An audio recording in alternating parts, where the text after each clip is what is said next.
Prosecution हे सगळे मिळून अशा प्रकारचे निर्णय घेतात। त्या निर्णयाच्या अंती हा निर्णय घेतलेला आहे। पुन्हा एकदा तपासून पाहू, पुन्हा तपासून पाहायला हरकत नाही, पण यात सांगतो लपवालपवी काही नाही, कोणाला वाचवण्याचं कारण नाही। निश्चितपणे जो असेल त्याच्यावर कारवाई ही आपण केल्याशिवाय राहणार नाही। खरं म्हणजे महाराष्ट्रातील तमाम 1,71,00,000 शेतकऱ्यांतर्फे शाळा, गुन्हे कार्यपद्धती, सायबर सुरक्षा, माहिती संकलन या सगळ्या गोष्टींमध्ये एआयचा वापर याच्यावर भर दिलेला आहे। अत्याधुनिक शस्त्र, विशेष वाहने, हॉवरक्राफ्ट, स्पीड बोट, floating jetty, drone, radar, transponder, दळणवळण यंत्रणा, तंत्रज्ञानाची जोड अशा सगळ्या गोष्टींकरता याच आपण अधिवेशनामध्ये या पुरवणी मागणीला मान्यता देखील दिलेली आहे। त्यामुळे पोलिसांना त्या ठिकाणी आपण ते मोठ्या प्रमाणात आधुनिकीकरण करणार आहोत। पोलिसांच्या घरांकरता डीजी लोन हे आपण पुन्हा सुरू केलं आणि 12 मे रोजी 1768 कोटी रुपयांना मान्यता दिली। जवळपास 5115 पोलिसांना 1759 कोटी रुपये वितरित केलेले आहेत आणि यासोबत मोठ्या प्रमाणात आपल्या पोलीस गृहनिर्माणच्या माध्यमातून जवळपास 9762 निवासस्थानं जे आहेत यांचे कामं चाललेली आहेत आणि जवळपास 447 निवासस्थानांच्या निविदा या प्रसिद्ध झाल्यात आणि 14,000 निवासस्थानं ही त्या ठिकाणी विविध टप्प्यावर आहेत। आमचे कालिदासजी कोळंबकर सातत्याने आहेत ते त्यांना माहिती आहे मी भाषण करणार त्यामुळे ते जाणार नाही। पोलिसांच्या मालकीच्या घरांचा प्रश्न मांडत असतात। आपण बीडीडी चाळीमध्ये पोलिसांना मालकीची घरं दिल्यापासनं मोठ्या प्रमाणात इतरही पोलिसांना वाटतं की तितके वर्ष आमचे झाले आहेत, आम्हालाही दिलं पाहिजे। त्या संदर्भात काही कोर्टाच्या केसेस देखील आहेत, पण किमान टप्प्याटप्प्याने पोलिसांना काही प्रमाणात तरी आपल्याला मालकी हक्काची घरं कशी देता येतील, जसं आपण डीजी लोन दिलंय ते लोन मालकी हक्काचं घर घेण्याकरताच दिलंय। या संदर्भात कालिदासजी आम्ही पुढच्या 7 दिवसामध्ये एक उच्चस्तरीय समिती नेमतो आहोत। या समितीला आम्ही 3 महिन्याचा कालावधी देणार आहोत आणि 3 महिन्यामध्ये या समितीच्या माध्यमातून आपल्याला काय पोलिसांना मालकीची घरं देण्याकरता वेगवेगळ्या काय योजना करता येतील या संदर्भातला प्रयत्न आपण निश्चितपणे करू। पोलीस कुटुंब आरोग्य योजना याच्यामध्ये जवळपास 112 कोटीचा आपण लाभ दिलाय आणि 2023 नंतर 61 नवीन अशा प्रकारची पोलीस ठाण्यांची निर्मिती केली आहे। एक अजून महत्त्वाचा निर्णय आपण घेतलाय।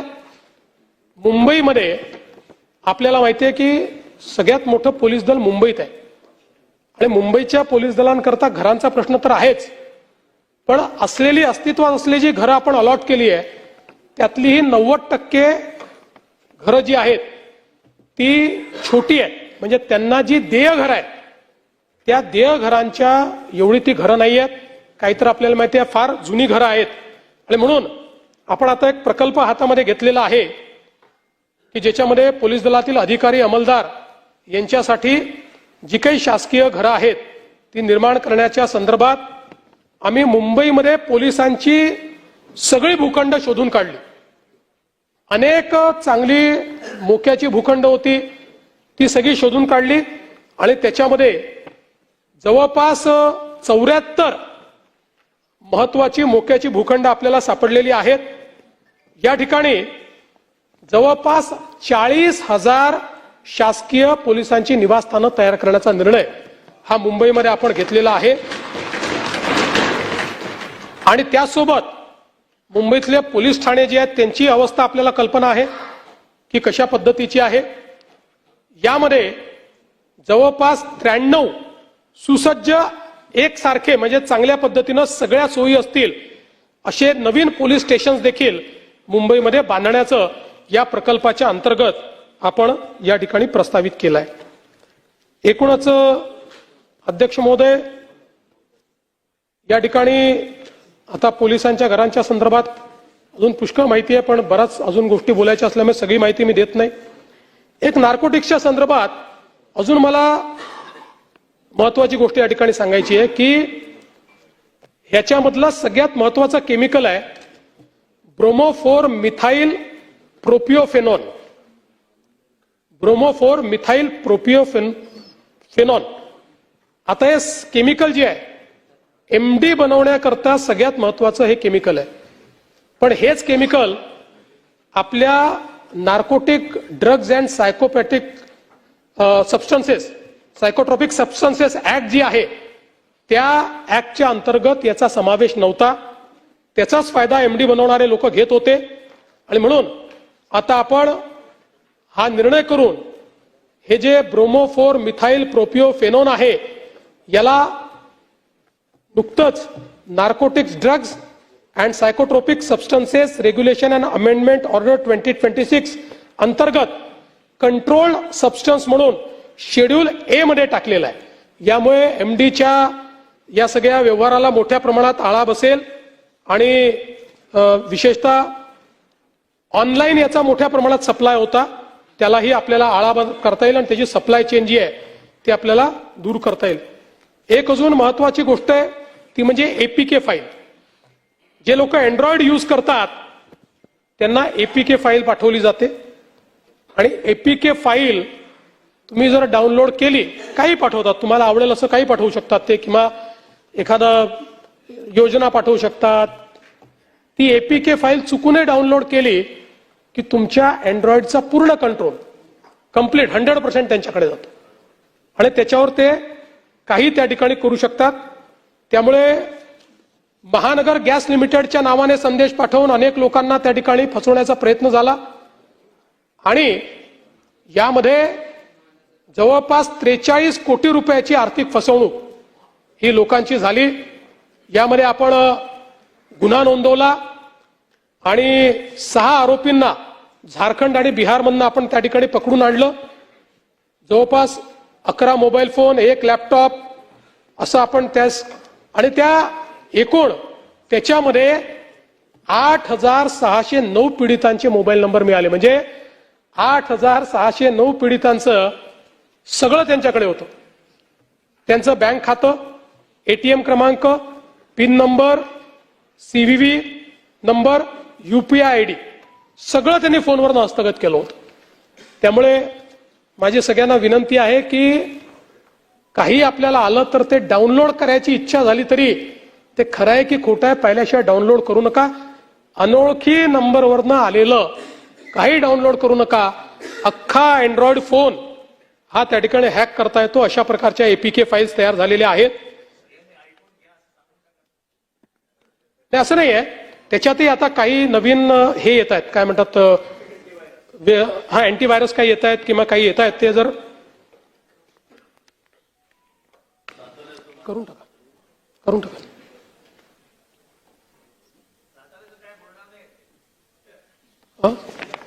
साताऱ्यात सगळं आलबेल आहे. तुमच्या मनाप्रमाणे काही घडणार नाहीये. तुमच्या मनाप्रमाणे काही घडणार नाहीये. आम्ही भाऊ एकत्रित आहोत.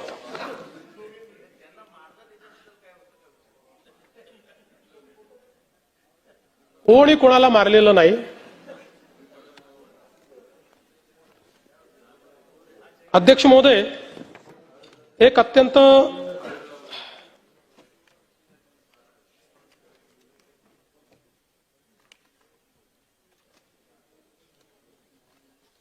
या संदर्भात हे तर मी सांगितलंय. अध्यक्ष महोदय, आता आपण पोलीस दलामध्ये मोठ्या प्रमाणात आर्टिफिशियल इंटेलिजन्सचा उपयोग सुरू केलाय आणि आपल्याला माहिती आहे की याचा मोठ्या प्रमाणात आता उपयोग होतोय. आपण आता तपास सारथी नावाचं एक टूल तयार केलाय आणि हा तपास सारथी जो टूल आहे हा सीसीटीएनएस सोबत पूर्णपणे आपण इंटिग्रेट केलाय.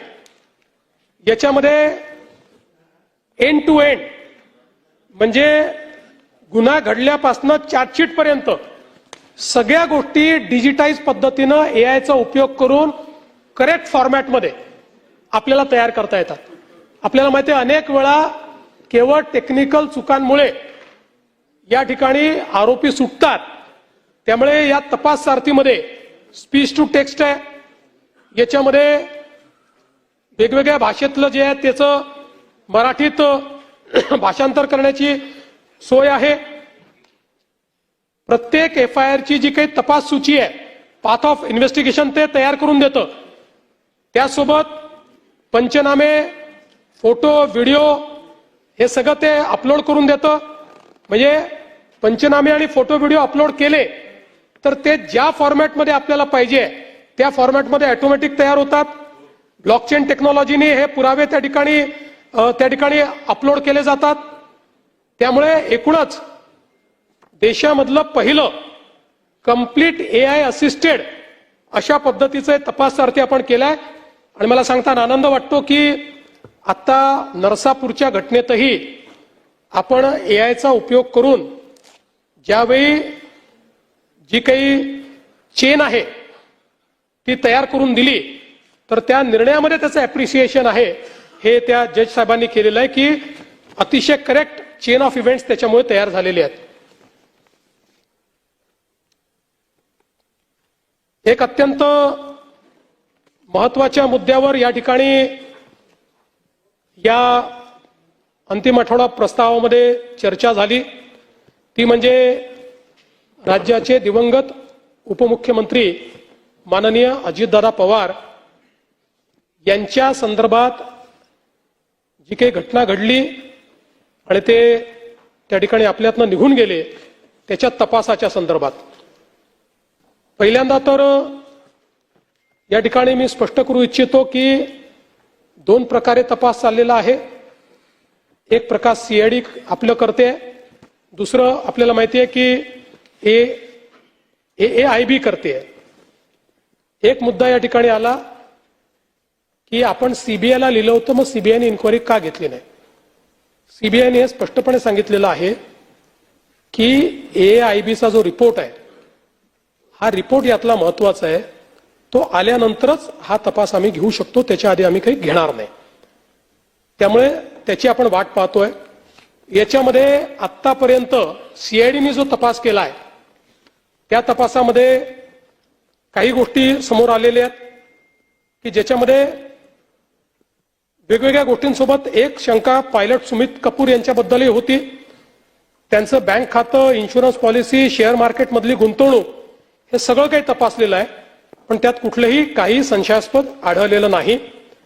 बाकी सगळे जेवढे फुटेज आहेत ते मिळवलेले आहेत, त्याचं विश्लेषण केलेलं आहे.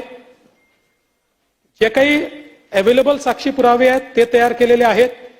पण अर्थातच या ठिकाणी AIIBचा रिपोर्ट हा महत्वाचा आहे. त्याही संदर्भातली माहिती मी घेतली आणि त्या माहितीमध्ये हे सांगण्यात आलेलं आहे की जेवढे काही त्या ठिकाणी इक्विपमेंट्स होते जे डाउनलोड करायचे होते ते 100% डाउनलोड झालेले आहेत. आता त्याच्यामध्ये कुठलीही अडचण नाही. जे रिकन्स्ट्रक्ट करून डाउनलोड करायचं होतं ते पण झालेलं आहे. त्यामुळे ब्लॅक बॉक्स असेल किंवा दुसरा जो काय बॉक्स आहे ते सगळं झालेलं आहे. आणि एक प्रिलिमिनरी रिपोर्ट आपल्या समोर त्यांनी आणलेला आहे. मी आज केंद्र सरकारशी देखील चर्चा केली आणि केंद्र सरकारला आणि मंत्रालयाला आणि माननीय मंत्री महोदयांना मी विचारलं की साधारण हा सगळा रिपोर्ट किती दिवसात अपेक्षित आहे. त्यांनी मला हे सांगितलं की साधारणपणे जानेवारीपूर्वी हा रिपोर्ट येईल, अंतिम रिपोर्ट जो आहे. आणि हाच रिपोर्ट सगळ्यात महत्वाचा आहे. हा रिपोर्ट आल्यानंतरच, आणि जसं काल रोहित पवार म्हणाले 3-3, 4-4 वर्ष लागतात, हे खरं आहे. पण या केसमध्ये स्पेशली आपल्या केंद्र सरकारने विनंती केली आहे, कारण परदेशातले सगळे तज्ज्ञ याच्यात घेतलेले आहेत, अमेरिकेतली एजन्सी आपण याच्यामध्ये घेतलेली आहे आणि म्हणून त्यांना विनंती केली आहे आणि त्या सगळ्यांनी ते मान्य केलं आहे. आणि म्हणून आपण म्हणजे दुर्दैवाने असं म्हणू नये, पण दादांची जी काही पुण्यतिथी येईल त्याच्या अगोदर हा रिपोर्ट यावा अशा प्रकारचा प्रयत्न, आणि तो रिपोर्ट येईल. आणि हा रिपोर्ट आल्यानंतर मग CBI असेल किंवा CID पण असेल, आता CID पण त्याच्यावरच अडकलेला आहे, कारण वर काय घडलं हे या रिपोर्टशिवाय समजू शकत नाही. ते धागेदोरे याच्यातच मिळणार आहेत. आणि म्हणून मला असं वाटतं की कोणी हा विचार करण्याची आवश्यकता नाही. आमचं सातत्याने याच्यावर लक्ष आहे, केंद्र सरकारचंही लक्ष आहे. केंद्र सरकार योग्य पद्धतीने त्या गोष्टी करते. एक त्यांनी मुद्दा मांडला की आम्ही कर्नाटकात FIR केला, तो तुम्ही CIDला पाठवून दिला. पुन्हा एकदा समजावून सांगतो की ते तर जाऊ द्या, म्हणजे ते इंटरस्टेट FIRचं तर मी मागच्या वेळेसच सांगितलं. FIR नंतरची प्रोसेस काय आहे? FIR नंतरची प्रोसेस आहे चार्जशीट करणे. त्याकरता चार्ज तयार करावा लागतो. FIR मध्ये तुम्हाला कोण दोषी आहे हे FIR नंतर फायनल करावं लागतं की बाबा देवेंद्र फडणवीस आहे, जयंत पाटील आहे, रोहित पवार आहे, कोणीतरी जो कोणी असेल त्याला दोषी आणि त्याच्यावर चार्ज फ्रेम करावा लागतो. तर त्या FIRला अर्थ आहे. तो चार्ज फ्रेम करण्याकरता पहिल्यांदा तुम्हाला इनिशियली कोण दोषी आहे हे ठरवावं लागेल. ते जोपर्यंत AIIBचा रिपोर्ट येत नाही तोपर्यंत तुम्ही ठरवू शकत नाही. आणि म्हणून हा जो काही या ठिकाणी म्हणजे तुम्हाला वाटतं तुम्ही पायलटवर करा म्हटलं, तो रोहित काय नाव तुझं,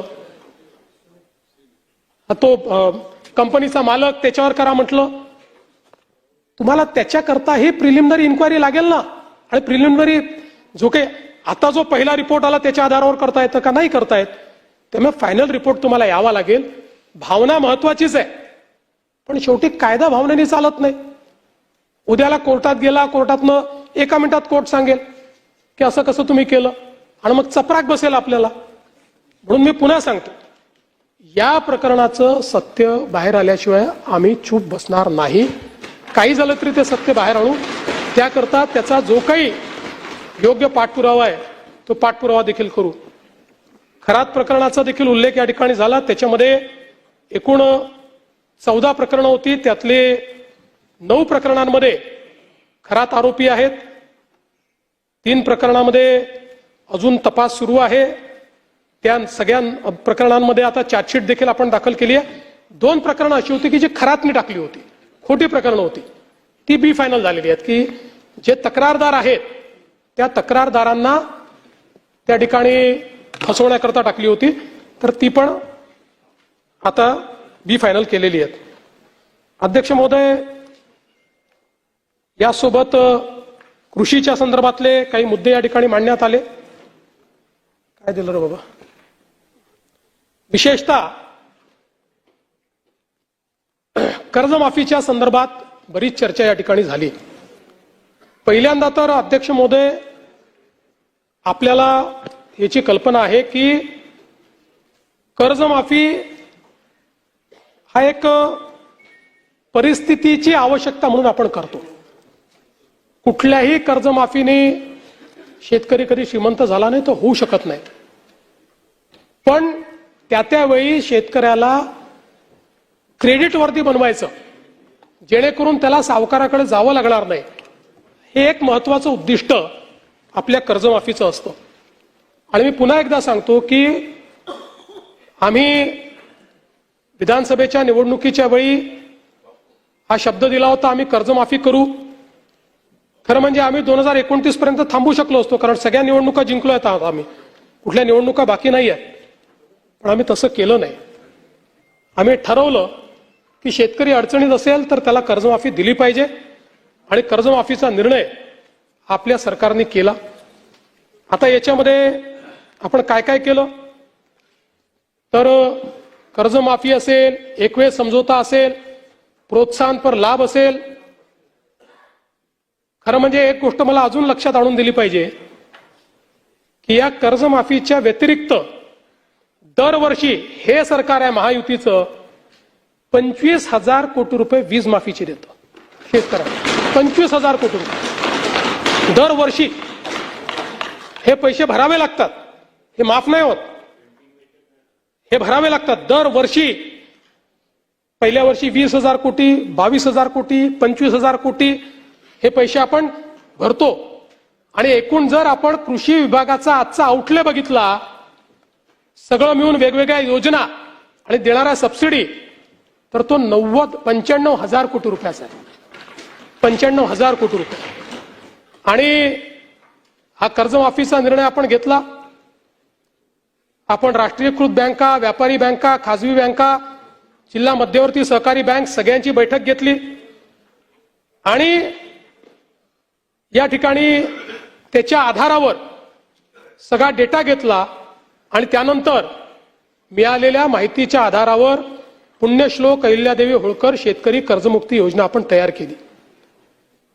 आता असं देखील म्हणण्यात आलं की 12-13 हजार कोटीचाच लाभ मिळेल आणि 36 लाख शेतकऱ्यांवर अन्याय होईल. हे विधान पूर्णपणे चुकीचं आहे. हे योग्य नाही आहे.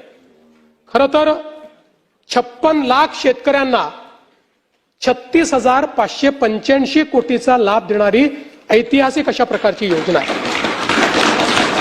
आता मी आपल्या लक्षात आणून देतो, आपल्या काळामध्ये महात्मा ज्योतिराव फुले शेतकरी कर्जमुक्ती योजना तयार झाली होती. यामध्ये केवळ अल्पमुदत पीक कर्ज आणि पुनर्गठित कर्जासाठी 2 लाख रुपयापर्यंत ही योजना तयार केली होती. मात्र पुण्यश्लोक अहिल्यादेवी होळकर मध्ये आपण 2 लाखापेक्षा जास्तही ज्यांची थकबाकी आहे त्यांनाही 2 लाखापर्यंत देतोय. आपल्या योजनेत 2 लाखावर 1 रुपया जरी वर असेल तरी त्याला कर्जमाफी मिळालेली नाही. इथे 2 लाखाच्या वर असेल तरी त्याला आपण ती कर्जमाफी देणार आहोत. आणि आपण जर बघितलं तर महात्मा ज्योतिराव फुले शेतकरी कर्जमाफी योजना जी आहे याच्यामध्ये 32 लाख शेतकऱ्यांना त्या ठिकाणी लाभ मिळाला होता. त्यापैकी बहुतांश शेतकऱ्यांनी पुन्हा कर्ज भरलेलं आहे, काही शेतकऱ्यांनी भरलेलं नाही. आणि म्हणून आपण ज्यावेळेस कर्जमाफीच्या संदर्भात निर्णय करायला घेतला त्यावेळी आपण एक प्रवीण परदेशींची कमिटी तयार केली होती. आणि या कमिटीला आपण काही लॉंग टर्म काही शॉर्ट टर्म अशा पद्धतीनं काही सूचना द्यायला सांगितल्या होत्या. त्यामध्ये सूचना देत असताना काही लॉंग टर्मच्या दिल्या, काही शॉर्ट टर्मच्या दिल्या. पण एक गोष्ट प्रकर्षाने त्यांनी मांडली. खरं म्हणजे बोलताना रोहितजींच्या ते लक्षात आलं नाही. ते असं म्हणाले की नैतिकतेवर शेतकऱ्यांच्या प्रश्न निर्माण. नैतिकतेवर नाही, त्यांनी त्या ठिकाणी जे मांडलंय, महाराष्ट्र एकमेव राज्य आहे की ज्या राज्यामध्ये 17 मध्ये कर्जमाफी, 20 मध्ये कर्जमाफी, 26 मध्ये कर्जमाफी, असं कुठेच झालं नाही. त्यांनी चिंताही मांडलेली आहे की बँकिंग सिस्टीमचं काय होईल. बँकेमध्ये कर्ज परत करण्याची जर म्हणजे असं एक शेतकरी प्रामाणिकच आहे, पण जर माहिती आहे की दरवर्षी सरकार करणारच आहे तर मग वाट पाहतो माणूस, कशाला भरायचं बाबा कर्ज, खरंच करतायत का हे. आणि म्हणून त्यांनी इन्स्टन्सेस मांडले आहेत की कशा पद्धतीनं बँकांची परिस्थिती खराब होते. आणि म्हणून त्यांनी हे सांगितलं की काहीतरी डिस्टन्स ठेवा. ज्या लोकांनी कर्जमाफी मिळवली आता नुकतीच किंवा मागच्या कर्जमाफी योजनेत, त्या लोकांना जर पुन्हा कर्जमाफी त्यातले जर काही झाले असतील तर त्या ठिकाणी तुम्ही एक विविक्षित रक्कम त्याकरता भरा. पहिल्यांदा तर त्यांनी सांगितलं की तुम्ही त्यांना त्यात घेऊच नका, नाहीतर बँकिंग सिस्टीम कोलॅप्स होईल.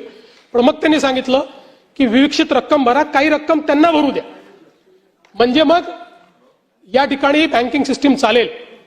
आता मुश्रीफ साहेब या ठिकाणी आहेत.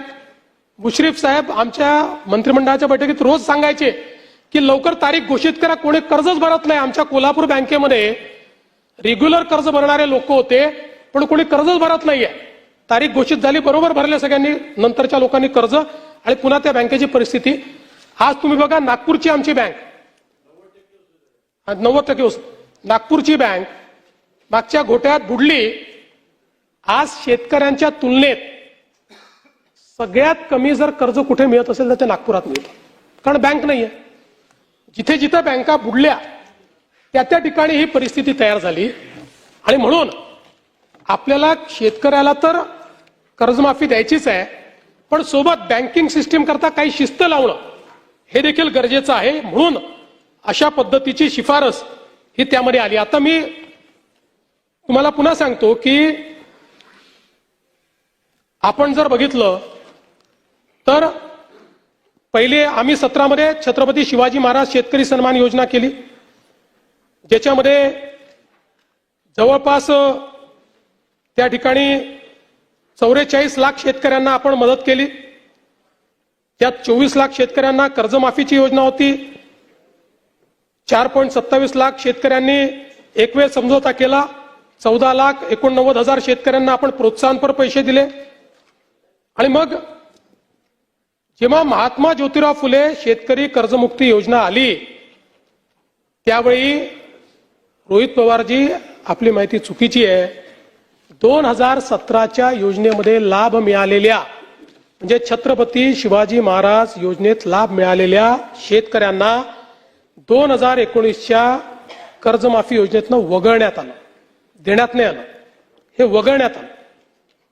त्यामुळे या ठिकाणी 17ला लाभ मिळालेल्या शेतकऱ्यांना महात्मा ज्योतिराव फुले कर्जमुक्ती योजनेत लाभ मिळालेला नाही, त्यांना वगळलेला आहे.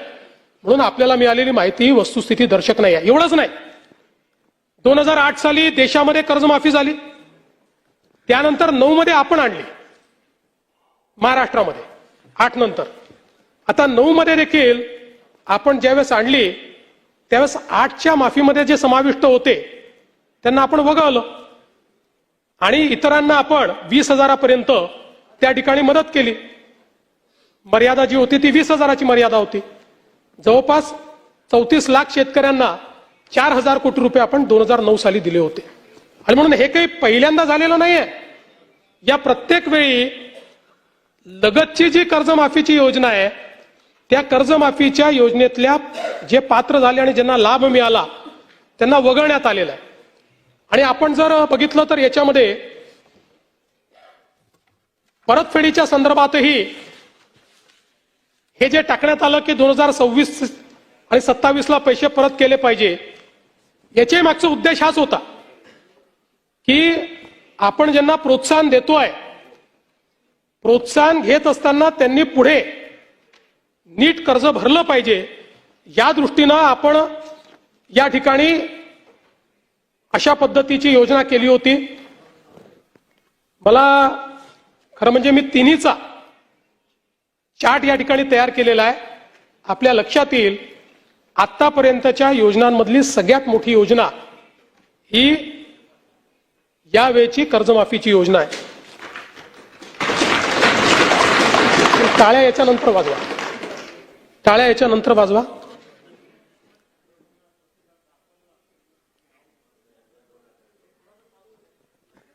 सातत्याने या संदर्भात अटी शर्ती आहे तशी मागणी होत होती. आज जवळपास आमच्या रणधीर सावरकरांच्या नेतृत्वात महायुतीचे सर्व आमदार मला भेटले आणि त्यांनी सगळ्यांनी मागणी केली की ही 50,000ची अट तुम्ही काढून टाका. त्यावेळी त्यांनाही मी आकडेवारी दाखवली. मी त्यांना हे सांगितलं की अट काढल्याने आमच्यावर 3-4 हजार कोटीचा भुर्दंड येईल. फार येईल असं नाही, 4,000 कोटीचा येईल, 5,000 कोटीचा येईल. पण शिस्तीचा भाग म्हणून ही आणलेली आहे. मी त्यांना दाखवलं की समजा 1 लाखापर्यंत नेली तर 2 लाख शेतकरी असे राहतात की ज्यांच्यावर त्या ठिकाणी त्यांना याचा फायदा मिळत नाही. पण तरी देखील सगळ्यांचं मत होतं की 2 लाख शेतकरी का सोडता. केवळ त्याच्याकरता शेतकऱ्यांमध्ये अशी भावना होईल की कोणाला ठेवलं आणि कोणाला वगळलं. त्यामुळे मी आर्थिक शिस्त सांगत होतो आणि ते लोक मला हे सांगत होते की आपण व्यापक विचार केला पाहिजे आणि शेवटी लोकशाही आहे, त्यामुळे लोकशाहीमध्ये त्यांचा व्यापक विचार मी मान्य केला. आणि आता हे जे महात्मा फुले कर्जमाफी योजनेतले जे लोक होते ज्यांना 50,000 रुपयापर्यंत आपण म्हटलं होतं त्यांनाही 2 लाखापर्यंत कर्जमाफी झाली. आणि त्यासोबत 26-27चा जो नियम आहे तोही वगळण्यात येईल. आता आपल्याकडे तर सगळं आहेच. 26 मध्ये कोणी कोणी पैसे भरले आहेत. जसं यांनी सांगितलं 95% लोकांनी पैसे भरले. त्यामुळे आता त्याच्या आधीच्या 3 वर्षातले कुठलेही 2 वर्ष ज्यांनी रेग्युलर भरलेले आहेत ते सगळे लोक याकरता पात्र होतील. पुन्हा सांगतो, पहिल्यांदा राज्य सरकारने हा निर्णय घेतलाय. यापूर्वी कधीही असा निर्णय झालेला नाही.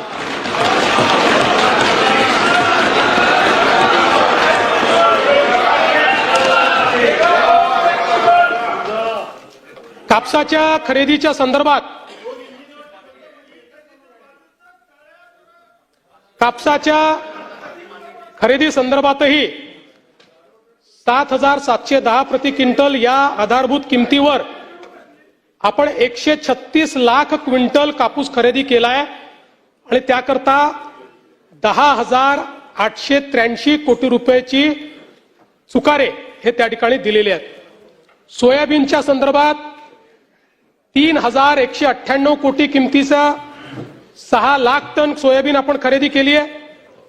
कांद्याच्या संदर्भात जवळपास 14,687 मेट्रिक टन कांदा खरेदी केलाय आणि कांद्याचा खरेदी दर आपण 2125 केल्यामुळे आता बाजारामध्ये तो 2500 ते 3,000 इथपर्यंत पोहोचलेला आहे.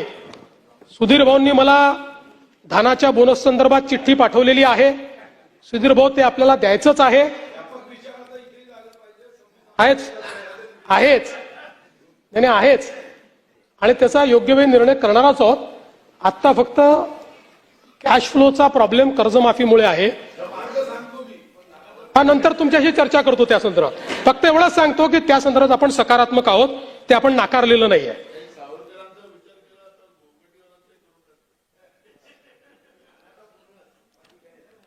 अध्यक्ष महोदय, काही सदस्यांनी हे जे काही लोड शेडिंग आमच्याकडे होतंय असं त्या ठिकाणी मांडलं.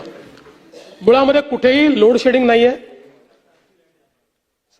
32,000 मेगावॅटची मागणी यावेळेस आपण पूर्ण केली. केवळ 2 दिवस आपण जेव्हा आपले काही संच बंद पडले होते त्यावेळेस आपण त्या ठिकाणी 500 मेगावॅट कमी होतो. पण हे खरं आहे की ग्रामीण भागामध्ये काही ठिकाणी लोकांना वीज मिळत नाही. याचं कारण असं होत आहे की आपण फिडर सेपरेशन केलेलं आहे आणि जे लोक अजूनही कृषी फिडरवर आहेत, पूर्वी त्यांना प्रॉब्लेम नव्हता. पूर्वी कृषी फिडरवर रात्रीच वीज मिळायची, दिवसा अर्धे दिवस, अर्धे रात्री पूर्ण दिवस. आता आपण 76% कृषी फिडरला दिवसा वीज देतोय. 76%. फक्त 24% राहिलेली आहे. आपण जो या ठिकाणी सांगितलं होतं की दिवसा वीज देऊ शेतकऱ्यांना 76%वर, ते 76%ना आपण दिवसा दिल्यामुळे रात्री आपण वीज बंद करतो आणि ती बंद केल्याबरोबर जे कृषी फिडरवर आहेत त्यांना ती लोड शेडिंग वाटतं. ते लोड शेडिंग नाहीये. त्यांना गावठाण फिडरवर जावं लागेल. ते मायग्रेशन आपण सुरू केलेलं आहे. अशा सगळ्या केसेस आयडेंटिफाय करून त्यांना जे गावठाणाचं फिडर आहे त्या फिडरवर नेण्याचं काम देखील आता मोठ्या प्रमाणात आपण करतो. थोडे बहुत त्याच्यामध्ये आता जसं मी उदाहरण सांगतो की वसई विरारला आता 3 दिवस आपण लाईट बंद ठेवले, 3 दिवस ठेवावे लागले. आता त्यातनं हे लक्षात आलं आतापर्यंत जे लो लाईंग एरिया वाटत नव्हते तेही आहेत. आता तिथेही आम्ही योजना करतो आणि सगळं पॉवर इन्फ्रास्ट्रक्चर हे उंचीवर तयार करायचं, स्टेज करायचं आणि त्याच्यावर उंचीवर तयार करायचं. अशा पद्धतीनं आता जेवढा भाग बुडलेला होता त्या सगळ्या भागात आम्ही ते चेंज करण्याचा प्रयत्न करतो. त्यामुळे मला असं वाटतं की या संदर्भातही हो पूरपट्ट्यातही ते करतोय आपण. हा बोलणार आहे त्याच्यावर काळजी करू नका. स्मार्ट मीटरचं स्मार्ट मीटर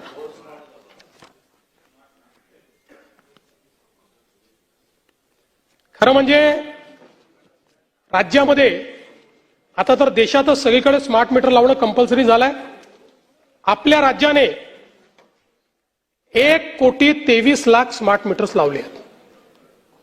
म्हणजे आपण मोर दॅन 50% आता पोहोचलेलो. 1,23,00,000. यामध्ये तक्रारी किती ग्राहकांकडनं आल्या? 3,92,000 ग्राहकांकडनं तक्रारी आल्या. जिथे तक्रार आली तिथे आपण दुसरं मीटर घेऊन जातो आणि त्यांच्या समोर तपासणी करतो. ही तपासणी केल्यानंतर केवळ 210 तक्रारींमध्ये तथ्य आढळलं, म्हणजे 0.0017%. आणि एवढंच नाही तर आपण काही प्रमाणात स्मार्ट मीटर वापरणाऱ्यांना दिवसाला विजेची सवलत देखील दिली आहे. पण आता यावेळेस एक गोष्ट मात्र निश्चितपणे झाली. काही लोक म्हणतात की आमचं बिल जास्त आलं. हे का आलं याचा एक अभ्यास केला.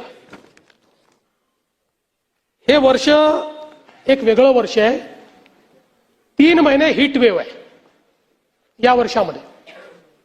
आणि त्यामुळे आपण बघा की उन्हाळ्यामध्ये आपलं जे कन्झम्पशन 28,000 मेगावॅट असतं ते सातत्याने 3 महिने 32,000 मेगावॅट आहे. म्हणजे 4,000 मेगावॅट अधिकची वीज आपण वापरतो. त्याचा परिणाम काय होतो? म्हणून एक आपण स्टडी केला बदलापूरला. हवामानातल्या बदलामुळे आता बदलापूरमध्ये जे काही सरासरी कमाल तापमान जे आहे हे साधारणपणे मे 25 मध्ये 38 डिग्री होतं, ते मे 26 मध्ये 43 डिग्री झालं, 5 डिग्रीनी वाढलं. आणि सातत्याने हीट वेव्ह मध्ये ते 5 डिग्रीनी पुढे होतं. आणि साधारणपणे पाऊस देखील जवळपास 1 महिना उशिरा पडला. पाऊस पडला की थोडं डिमांड कमी होते लोकांचं. आता याच्यामध्ये वीज वापर समजा 1 BHKचं कुटुंब आहे, साधारण 1.5 टनचा एसी आहे, फ्रीज आहे आणि पंखा आहे. अशा घरामध्ये बिल येत होतं 270 युनिट्सचं. यावर्षी वापरले गेले 270च्या ऐवजी 415 युनिट. त्यामुळे मासिक बिल 2,500वरनं 5,000 झालं. का झालं?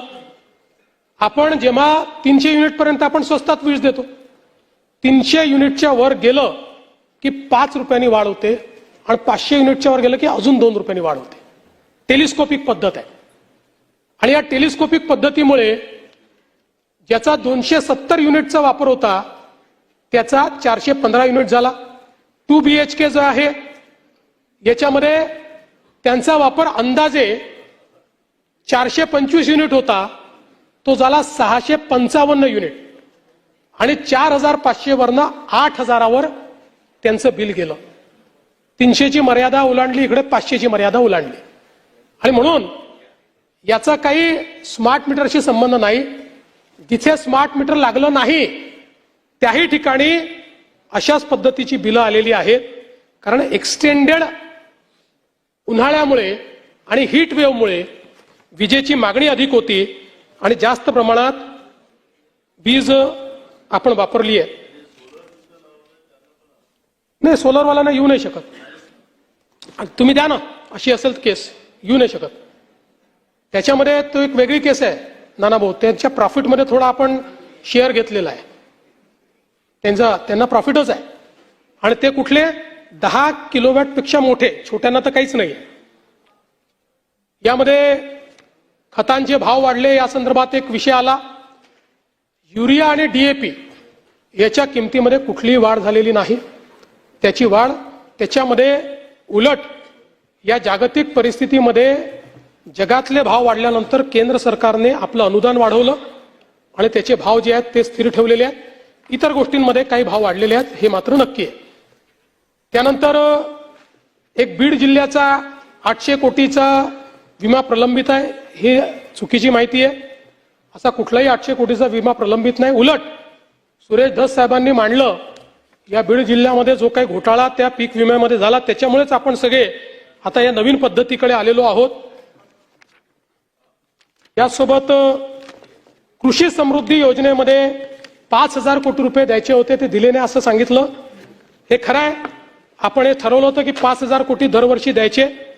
2,000 कोटीच आपण आता दिले आहेत. पण उर्वरित पैसे देखील आम्ही त्या ठिकाणी पुरवणी मागण्यांच्या माध्यमातून निश्चितपणे देऊन आणि इथलं जास्तीत जास्त जे काही काम आहे ते आपण पूर्ण करू. ठिबक सिंचनच्या संदर्भात 217 कोटी रुपये आता केवळ पेंडिंग आहे. तेही पैसे आता आम्ही देऊन टाकू आणि संपूर्ण त्याचं जे काही ठिबक सिंचनचं बिल आहे ते पूर्ण करू. एक खतांच्या रेक पॉइंट बद्दल भंडाऱ्याचा विषय भोंडेकरांनी मांडला होता. त्यामध्ये तुमसर टाउन इथे एक नवीन रेक पॉइंट आपण तयार करतो आणि गुड शेड आणि सोयीची कामं आता अंतिम टप्प्यामध्ये आहे आणि त्या संदर्भात आता आपण कळवलं देखील आहे की इथे आपल्याला सुरू करता येईल. बोगस बियाण्यांच्या संदर्भातला विषय एक मांडण्यात आला. हे खरं आहे की सोयाबीनच्या संदर्भात उबवण क्षमता कमी असलेल्या असे काही बियाणं त्या ठिकाणी आहे, अशा तक्रारी आपल्याला प्राप्त झाल्या. एकूण आपण 5580 नमुने घेतले होते. त्या नमुन्यांमध्ये 367 नमुने जे आहेत हे आपल्याला अप्रमाणित किंवा उबवण क्षमता कमी असलेले आढळून आले आहेत. मोठ्या प्रमाणात त्याच्यावर कारवाई आपण सुरू केलेली आहे. यावर्षी 1141 विक्री परवाने निलंबित केले आहेत. 242 विक्री परवाने हे रद्द केलेले आहेत आणि या अनियमिततेच्या अनुषंगाने 113 गुन्हे हे आपण त्या ठिकाणी दाखल केलेले आहेत. यासोबत एक शेतकरी अॅग्रो कंपनीचा बोगस मिश्र बिया खतांची विक्रीच्या संदर्भातला विषय, त्यांच्यावरही कारवाई आपण त्या ठिकाणी केली आहे. पीक विमा सॅटेलाइट पीक कापणी या संदर्भात प्रताप अडसडांनी सांगितलं. त्यात आपण 50% प्रतापदारा सॅटेलाइटच्या माध्यमातून आणि 50% प्रत्यक्ष कापणी अशा प्रकारचा हायब्रिड प्रयोग करतोय. पण पुढच्या काळात आपण जसं सांगितलं नवीन DCS पद्धती आणून याला फुली डिजिटल कसं करता येईल त्या संदर्भातला आपला प्रयत्न आहे. नैसर्गिक शेतीच्या संदर्भात आपण अनुदान जे आहे ते ठेवलेलं आहे आणि ते योग्य ठिकाणी देण्याचा प्रयत्न आपला असणार आहे. बूस्टर सीड वगैरे या संदर्भात काही तक्रारी आपण केल्या आहेत. त्याही तक्रारींच्या संदर्भात आपण कारवाई केली आहे. एक जितेंद्र आव्हाडजी आणि जयंत पाटीलजींनी रतनशी प्रेमशी ट्रस्टच्या संदर्भातला मुद्दा मांडलाय. त्या संदर्भात आव्हाडसाहेब आता त्या फेन्सिन इन्फोटेक LLP व्यवहारामध्ये 5.25 कोटी रुपये मुद्रांक शुल्क आकारण्यात आलेले आहे. त्यामध्ये ती त्रुटी राहिलेली नाही. मात्र या संदर्भात आपण अनेक आरोप केलेले आहेत. फक्त आता यातला प्रश्न एवढाच आहे की सर्वोच्च न्यायालयाने याच्यात स्टेटस को देऊन ठेवलेला आहे. त्यामुळे त्या स्टेटस कोमुळे याही बाजूने नाही त्याही बाजूने कुठली कारवाई त्याच्यामध्ये करता येत नाहीये. तथापि आपण काही नवीन मुद्दे मांडले, त्या मुद्द्यांचीही दखल घेऊन त्यावर योग्य ती कारवाई ही आपण निश्चितपणे करू आणि आपण मांडलेल्या ज्या गोष्टी आहेत त्या लॉ अँड ज्युडिशरी विभागाला पाठवून त्यांच्या मार्फत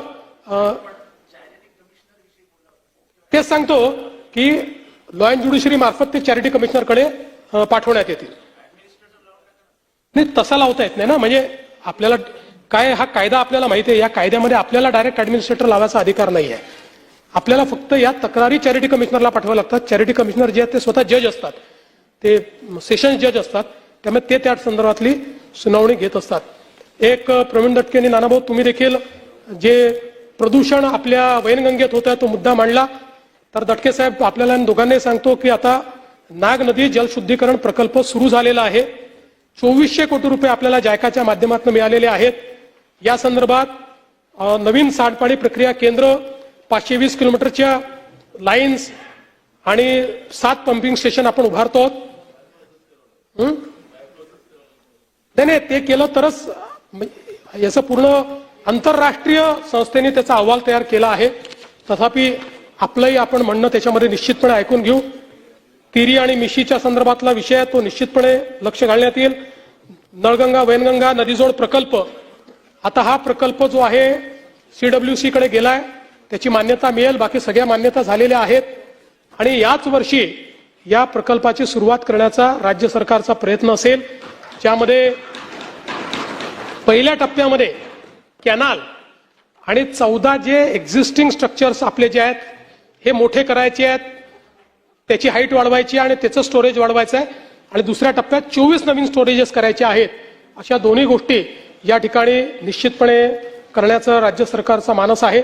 या व्यतिरिक्तच्याही जेवढ्या नदीजोड प्रकल्प आहेत हे सगळे आता अंतिम टप्प्यामध्ये आहेत, DPR स्टेजमध्ये आहेत. यांचा DPR झाला की त्यालाही CWC ची मान्यता जी आहे ती मान्यता आपण त्या ठिकाणी घेऊ. सुरेश धस साहेबांनी देखील काही मुद्दे मांडलेले आहेत, त्या सगळ्या मुद्द्यांवर येत नाही. मला असं वाटतं या सगळ्या मुद्द्यांचं योग्य ते जे काही उत्तर आहे ते मी या ठिकाणी देईल. माननीय जयंतरावांनी काही सांगलीतल्या 2-3 केसेस मांडलेल्या आहेत, तर त्या संदर्भात मी जयंतराव निश्चितपणे त्याची माहिती घेतलेली आहे. मला वाटतं आलेली आहे बहुतेक माझ्याकडे. एकतर तुम्ही हा डोंबिवलीचा विषय मांडला जो नगरसेवकाचा रमेश सुकरे म्हात्रे, तर त्या संदर्भात त्यांना अटक केलेली आहे आणि आत्ताच त्यांना कोर्टाने 3 दिवसाचा रिमांड दिलेला आहे आणि आता ते पोलीस कस्टडीमध्ये त्या ठिकाणी आहेत. दुसरं विलास वाघमारे दुहेरी हत्याकांड दादासाहेब वाघमारे यांचं अपहरण या संदर्भात गुन्हा त्या ठिकाणी दाखल झालेला आहे। ही घटना मला असं वाटतं पहिली घटना जी आहे ती 2023 ची आहे आणि जे जुने आरोपी आहेत 26चे आरोपी पकडले आहेत, पण जुन्या आरोपींचा 26च्या घटनेत तर तेच सांगतोय की आतापर्यंतच्या तपासात जुन्या आरोपींचा त्या साक्षीदाराच्या हत्येत अजूनपर्यंत काही सहभाग आला नाही। ही वेगळी केस आहे, पण तथापि याची जी काही चौकशी आहे ती चौकशी ही निश्चितपणे आपण करू। खरं म्हणजे अनेक विषय आपल्या समोर आलेले आहेत। नानाभाऊ त्याची पण मी माहिती घेतली। आता ठीक आहे, आता तुम्ही म्हटलंय तर मी तुम्ही सांगितलेलं सत्य मानून त्या संदर्भात पुन्हा माहिती घेईल। माझ्याकडे आलेली माहिती जरा वेगळ्या पद्धतीची आहे, पण शेवटी नानाभाऊ बोलल्यात तर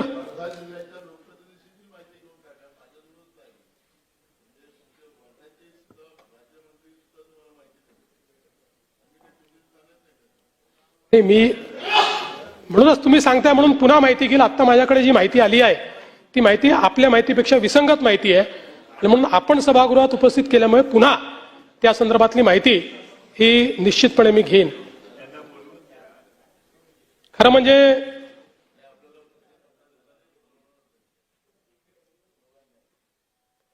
या ठिकाणी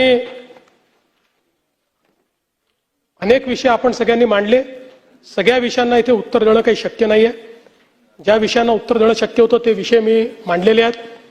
कोणाला अजून काही माहिती पाहिजे असेल तर मला भेटून देखील ते माहिती या ठिकाणी घेऊ शकतात। आता आज अधिवेशन संपणार आहे। अधिवेशन संपल्यानंतर मी जगद्गुरू तुकाराम महाराज आणि संतश्रेष्ठ ज्ञानेश्वर माऊली यांच्या पालखीचं दर्शन घेण्याकरता जाणार आहे। त्यामुळे जाताना एवढंच सांगतो, शेतकरी, वारकरी, कष्टकरी हेच महाराष्ट्राचे खरे वैभव। शेतकरी, वारकरी, कष्टकरी हेच महाराष्ट्राचे खरे वैभव। त्यांचा श्रम, श्रद्धा, त्यागातूनच फुलतो विकासाचा गौरव। या मातीतल्या प्रत्येक हाताला आम्ही देऊ नवी ताकद, नवा आधार। त्यांच्याच आशीर्वादाने देऊ महाराष्ट्राला नवाचार आणि नवा आकार। धन्यवाद। जय हिंद। घुसखोरीला आळा, गुन्हे कार्यपद्धती, सायबर सुरक्षा, माहिती संकलन या सगळ्या गोष्टींमध्ये एआयचा वापर याच्यावर भर दिलेला आहे। अत्याधुनिक शस्त्र, विशेष वाहने, hovercraft, speedboat, floating jetty, drone, radar, transponder, दळणवळण यंत्रणा, तंत्रज्ञानाची जोड अशा सगळ्या गोष्टींकरता याच आपण अधिवेशनामध्ये या पुरवणी मागणीला मान्यता देखील दिलेली आहे। त्यामुळे पोलिसांना त्या ठिकाणी आपण ते मोठ्या प्रमाणात आधुनिकीकरण करणार आहोत। पोलिसांच्या घरांकरता डीजी लोन हे आपण पुन्हा सुरू केलं आणि 12 मे रोजी 1768 कोटी रुपयांना मान्यता दिली। जवळपास 5115 पोलिसांना 1759 कोटी रुपये वितरित केलेले आहेत आणि यासोबत मोठ्या प्रमाणात आपल्या पोलीस गृहनिर्माणच्या माध्यमातून जवळपास 9762 निवासस्थानं जी आहेत यांचे कामं चाललेली आहेत आणि जवळपास 447 निवासस्थानांच्या निविदा या प्रसिद्ध झाल्या आहेत आणि 14,000 निवासस्थानं ही त्या ठिकाणी विविध टप्प्यावर आहेत। आमचे कालिदासजी कोळंबकर सातत्याने आहेत ते त्यांना माहिती आहे मी भाषण करणार आहे त्यामुळे ते जाणार नाही। पोलिसांच्या मालकीच्या घरांचा प्रश्न मांडत असतात। आपण बीडीडी चाळीमध्ये पोलिसांना मालकीची घरं दिल्यापासनं मोठ्या प्रमाणात इतरही पोलिसांना वाटतं की तितके वर्ष आमचे झाले आहेत, आम्हालाही दिलं पाहिजे। त्या संदर्भात काही कोर्टाच्या केसेस देखील आहेत, पण किमान टप्प्याटप्प्याने पोलिसांना काही प्रमाणात तरी आपल्याला मालकी हक्काची घरं कशी देता येतील, जसं आपण डीजी लोन दिलंय ते लोन मालकी हक्काचं घर घेण्याकरताच दिलंय।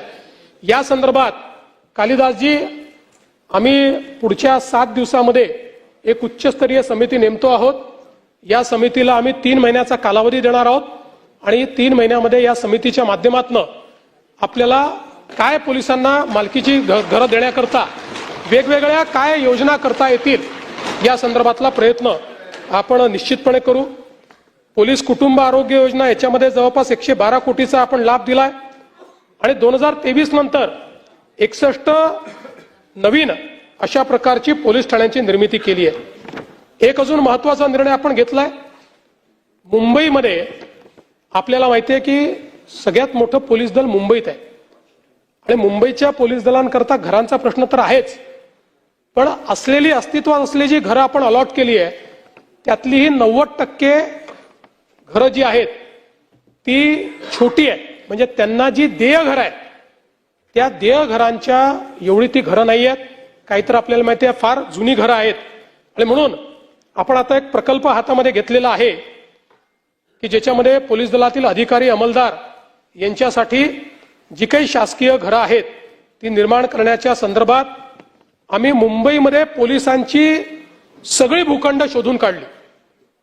अनेक चांगली मोक्याची भूखंड होती ती सगळी शोधून काढली आणि त्याच्यामध्ये जवळपास 74 महत्वाची मोक्याची भूखंड आपल्याला सापडलेली आहेत.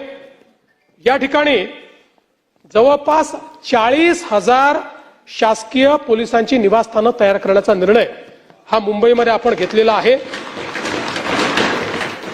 आणि त्यासोबत मुंबईतले पोलीस ठाणे जे आहेत त्यांची अवस्था आपल्याला कल्पना आहे की कशा पद्धतीची आहे.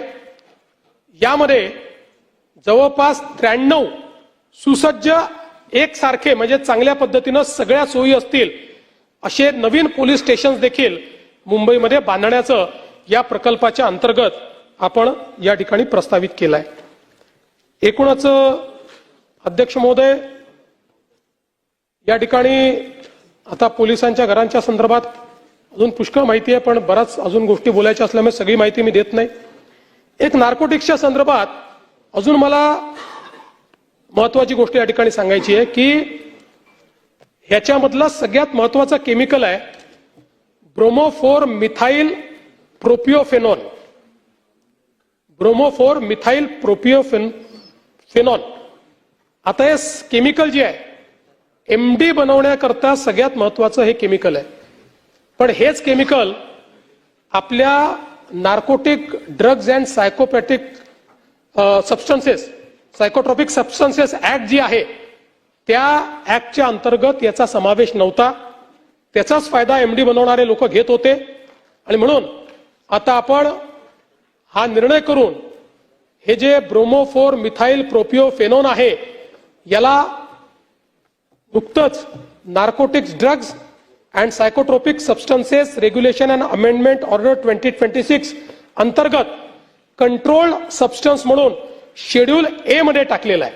यामुळे MDच्या या सगळ्या व्यवहाराला मोठ्या प्रमाणात आळा बसेल आणि विशेषतः ऑनलाईन याचा मोठ्या प्रमाणात सप्लाय होता त्यालाही आपल्याला आळा करता येईल आणि त्याची सप्लाय चेन जी आहे ती आपल्याला दूर करता येईल. एक अजून महत्वाची गोष्ट आहे ती म्हणजे APK फाईल. जे लोक अँड्रॉइड यूज करतात त्यांना APK फाईल पाठवली जाते आणि APK फाईल तुम्ही जर डाउनलोड केली, काही पाठवतात, तुम्हाला आवडेल असं काही पाठवू शकतात ते, किंवा एखादा योजना पाठवू शकतात. ती APK फाईल चुकूनही डाउनलोड केली की तुमच्या अँड्रॉइडचा पूर्ण कंट्रोल कंप्लीट 100% त्यांच्याकडे जातो आणि त्याच्यावर ते काही त्या ठिकाणी करू शकतात. त्यामुळे महानगर गॅस लिमिटेडच्या नावाने संदेश पाठवून अनेक लोकांना त्या ठिकाणी फसवण्याचा प्रयत्न झाला आणि यामध्ये जवळपास 43 कोटी रुपयाची आर्थिक फसवणूक ही लोकांची झाली. यामध्ये आपण गुन्हा नोंदवला आणि 6 आरोपींना झारखंड आणि बिहारमधून आपण त्या ठिकाणी पकडून आणलं. जवळपास 11 मोबाईल फोन, 1 लॅपटॉप असं आपण त्यास आणि त्या एकूण त्याच्यामध्ये 8,609 पीडितांचे मोबाईल नंबर मिळाले. म्हणजे 8,609 पीडितांचं सगळं त्यांच्याकडे होतं. त्यांचं बँक खातं, ATM क्रमांक, pin number, CVV number, UPI ID सगळं त्यांनी फोनवर हस्तगत केलं होतं. त्यामुळे माझी सगळ्यांना विनंती आहे की काही आपल्याला आलं तर ते डाउनलोड करायची इच्छा झाली तरी ते खरं आहे की खोटं आहे पाहिल्याशिवाय डाउनलोड करू नका. अनोळखी नंबरवरनं आलेलं काही डाउनलोड करू नका. अख्खा अँड्रॉइड फोन हा त्या ठिकाणी हॅक करता येतो. अशा प्रकारच्या APK फाईल्स तयार झालेल्या आहेत. असं नाही आहे, त्याच्यातही आता काही नवीन हे येत आहेत, काय म्हणतात, हा अँटीव्हायरस काही येत आहेत किंवा काही येत आहेत, ते जर करून टाका.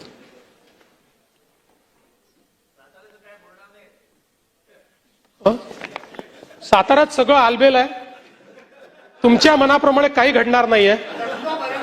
तुमच्या मनाप्रमाणे काही घडणार नाहीये. आम्ही भाऊ भाऊ एकत्रित आहोत.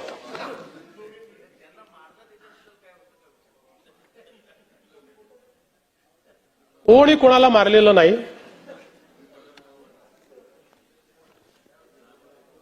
अध्यक्ष महोदय, एक अत्यंत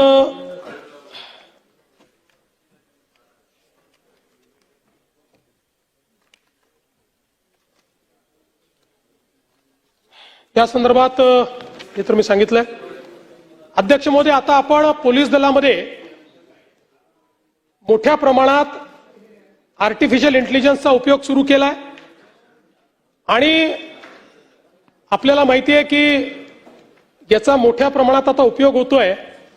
आपण आता तपास सारथी नावाचं एक टूल तयार केलाय आणि हा तपास सारथी जो टूल आहे हा CCTNS सोबत पूर्णपणे आपण इंटिग्रेट केलाय.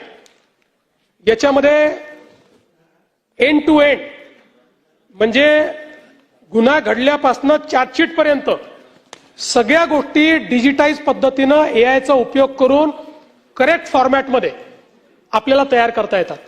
आपल्याला माहिती आहे अनेक वेळा केवळ टेक्निकल चुकांमुळे या ठिकाणी आरोपी सुटतात. त्यामुळे या तपास सारथीमध्ये स्पीच टू टेक्स्ट आहे, याच्यामध्ये वेगवेगळ्या भाषेतलं जे आहे त्याचं मराठीत भाषांतर करण्याची सोय आहे. प्रत्येक FIR ची जी काही तपास सूची आहे, पाथ ऑफ इन्व्हेस्टिगेशन ते तयार करून देतं. त्यासोबत पंचनामे, फोटो, व्हिडिओ हे सगळं ते अपलोड करून देतं. म्हणजे पंचनामे आणि फोटो व्हिडिओ अपलोड केले तर ते ज्या फॉर्मॅटमध्ये आपल्याला पाहिजे त्या फॉर्मॅटमध्ये ऑटोमॅटिक तयार होतात. ब्लॉकचेन टेक्नॉलॉजीने हे पुरावे त्या ठिकाणी अपलोड केले जातात. त्यामुळे एकूणच देशामधलं पहिलं कंप्लीट AI असिस्टेड अशा पद्धतीचे तपास सारथी आपण केलाय. आणि मला सांगताना आनंद वाटतो की आता नरसापूरच्या घटनेतही आपण AIचा उपयोग करून ज्यावेळी जी काही चेन आहे ती तयार करून दिली तर त्या निर्णयामध्ये त्याचं ऍप्रिसिएशन आहे. हे त्या जज साहेबांनी केलेलं आहे की अतिशय करेक्ट चेन ऑफ इव्हेंट्स त्याच्यामुळे तयार झालेले आहेत.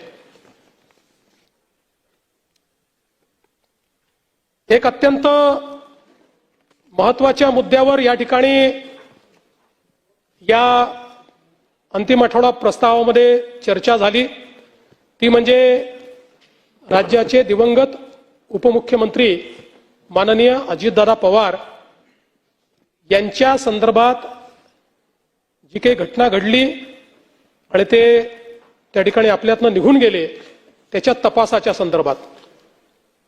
पहिल्यांदा तर या ठिकाणी मी स्पष्ट करू इच्छितो की दोन प्रकारे तपास चाललेला आहे. एक प्रकार CID आपलं करते, दुसरं आपल्याला माहिती आहे की AIB करते. एक मुद्दा या ठिकाणी आला की आपण CBIला लिहिलं होतं, मग CBIने इन्क्वायरी का घेतली नाही. CBIने हे स्पष्टपणे सांगितलेलं आहे की AIBचा जो रिपोर्ट आहे हा रिपोर्ट यातला महत्वाचा आहे. तो आल्यानंतरच हा तपास आम्ही घेऊ शकतो, त्याच्या आधी आम्ही काही घेणार नाही. त्यामुळे त्याची आपण वाट पाहतोय. याच्यामध्ये आतापर्यंत CIDने जो तपास केलाय त्या तपासामध्ये काही गोष्टी समोर आलेल्या आहेत की ज्याच्यामध्ये वेगवेगळ्या गोष्टींसोबत एक शंका पायलट सुमित कपूर यांच्याबद्दलही होती. त्यांचं बँक खातं, इन्शुरन्स पॉलिसी, शेअर मार्केट मधली गुंतवणूक हे सगळं काही तपासलेलं आहे, पण त्यात कुठलंही काही संशयास्पद आढळलेलं नाही. बाकी सगळे जेवढे फुटेज आहेत ते मिळवलेले आहेत, त्याचं विश्लेषण केलेलं आहे. जे काही अवेलेबल साक्षी पुरावे आहेत ते तयार केलेले आहेत. पण अर्थातच या ठिकाणी AIIBचा रिपोर्ट हा महत्वाचा आहे. त्याही संदर्भातली माहिती मी घेतली. आणि त्या माहितीमध्ये हे सांगण्यात आलेलं आहे की जेवढे काही त्या ठिकाणी इक्विपमेंट्स होते जे डाउनलोड करायचे होते ते 100% डाउनलोड झालेले आहेत. हे आता त्याच्यामध्ये कुठलीही अडचण नाही. जे रिकन्स्ट्रक्ट करून डाउनलोड करायचं होतं ते पण झालेलं आहे. त्यामुळे ब्लॅक बॉक्स असेल किंवा दुसरा जो काय बॉक्स आहे ते सगळं झालेलं आहे. आणि एक प्रिलिमिनरी रिपोर्ट आपल्या समोर त्यांनी आणलेला आहे. मी आज केंद्र सरकारशी देखील चर्चा केली आणि केंद्र सरकारला आणि मंत्रालयाला आणि माननीय मंत्री महोदयांना मी विचारलं की साधारण हा सगळा रिपोर्ट किती दिवसात अपेक्षित आहे. त्यांनी मला हे सांगितलं की साधारणपणे जानेवारीपूर्वी हा रिपोर्ट येईल, अंतिम रिपोर्ट जो आहे. आणि हाच रिपोर्ट सगळ्यात महत्वाचा आहे. हा रिपोर्ट आल्यानंतरच, आणि जसं काल रोहित पवार म्हणाले 3-3, 4-4 वर्ष लागतात, हे खरं आहे. पण या केसमध्ये स्पेशली आपल्या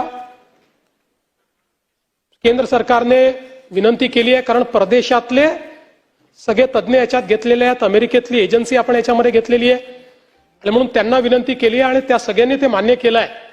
आणि म्हणून आपण म्हणजे दुर्दैवाने असं म्हणू नये, पण दादांची जी काही पुण्यतिथी येईल त्याच्या अगोदर हा रिपोर्ट यावा अशा प्रकारचा प्रयत्न, आणि तो रिपोर्ट येईल. आणि हा रिपोर्ट आल्यानंतर मग सीबीआय असेल किंवा सीआयडी पण असेल, आता सीआयडी पण त्याच्यावरच अडकलेलं आहे, कारण वर काय घडलं हे या रिपोर्टशिवाय समजूच शकत नाही. ते धागेदोरे याच्यातच मिळणार आहेत. आणि म्हणून मला असं वाटतं की कोणी हा विचार करण्याची आवश्यकता नाही. आमचं सातत्याने याच्यावर लक्ष आहे, केंद्र सरकारचंही लक्ष आहे. केंद्र सरकार योग्य पद्धतीने त्या गोष्टी करते. एक त्यांनी मुद्दा मांडला की आम्ही कर्नाटकात FIR केला, तो तुम्ही सीआयडीला पाठवून दिला. पुन्हा एकदा समजावून सांगतो की ते तर जाऊ द्या, म्हणजे ते इंटरस्टेट FIRचं तर मी मागच्या वेळेसच सांगितलं. FIR नंतरची प्रोसेस काय आहे? FIR नंतरची प्रोसेस आहे चार्जशीट करणे. त्याकरता चार्ज तयार करावा लागतो. FIR मध्ये तुम्हाला कोण दोषी आहे हे FIR नंतर फायनल करावं लागतं, की बाबा देवेंद्र फडणवीस आहे, जयंत पाटील आहे, रोहित पवार आहे, कोणीतरी जो कोणी असेल त्याला दोषी, आणि त्याच्यावर चार्ज फ्रेम करावा लागतो. तर त्या FIR ला अर्थ आहे.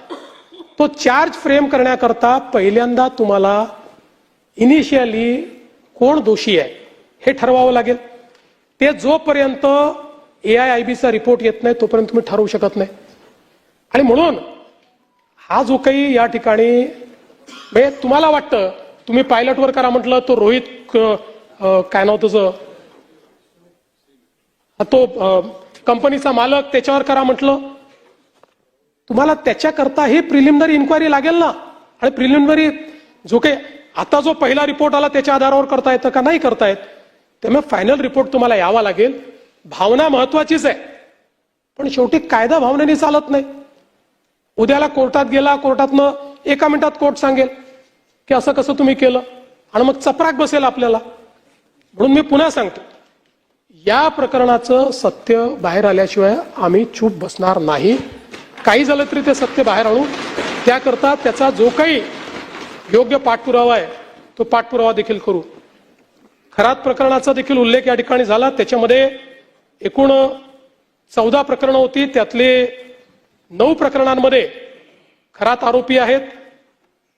3 प्रकरणामध्ये अजून तपास सुरू आहे. त्या सगळ्या प्रकरणांमध्ये आता चार्जशीट देखील आपण दाखल केली आहे. 2 प्रकरणं अशी होती की जी खरातनी टाकली होती, खोटी प्रकरणं होती, ती बी फायनल झालेली आहेत. की जे तक्रारदार आहेत त्या तक्रारदारांना त्या ठिकाणी फसवण्याकरता टाकली होती, तर ती पण आता बी फायनल केलेली आहेत. अध्यक्ष महोदय, यासोबत कृषीच्या संदर्भातले काही मुद्दे या ठिकाणी मांडण्यात आले. काय दिलं रे बाबा? विशेषतः कर्जमाफीच्या संदर्भात बरीच चर्चा या ठिकाणी झाली. पहिल्यांदा तर अध्यक्ष महोदय, आपल्याला याची कल्पना आहे की कर्जमाफी हा एक परिस्थितीची आवश्यकता म्हणून आपण करतो. कुठल्याही कर्जमाफीने शेतकरी कधी श्रीमंत झाला नाही, तर होऊ शकत नाही.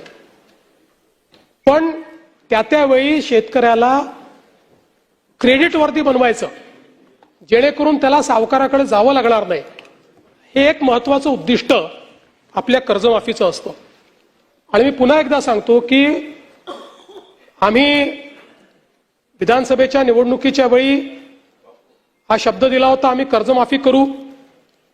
खरं म्हणजे आम्ही 2029 पर्यंत थांबू शकलो असतो, कारण सगळ्या निवडणुका जिंकलो आहेत आम्ही, कुठल्या निवडणुका बाकी नाही आहेत.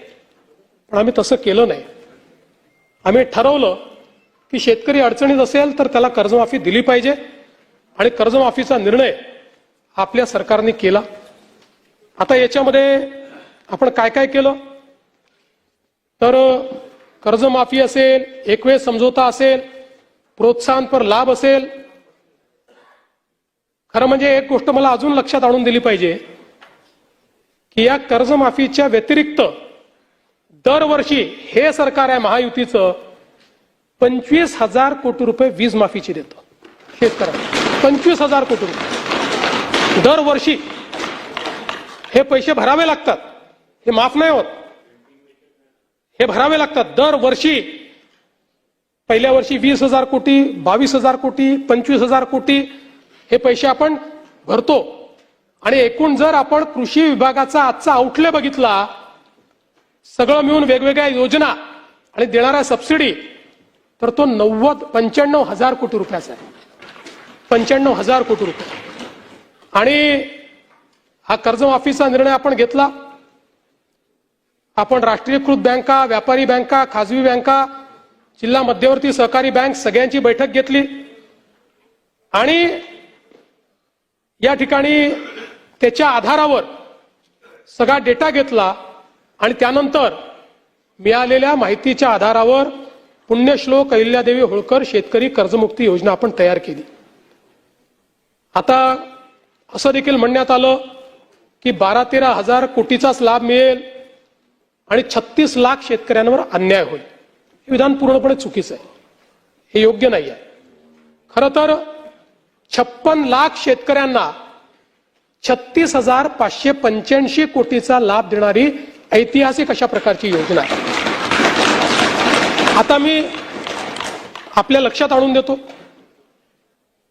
आपल्या काळामध्ये महात्मा ज्योतिराव फुले शेतकरी कर्जमुक्ती योजना तयार झाली होती.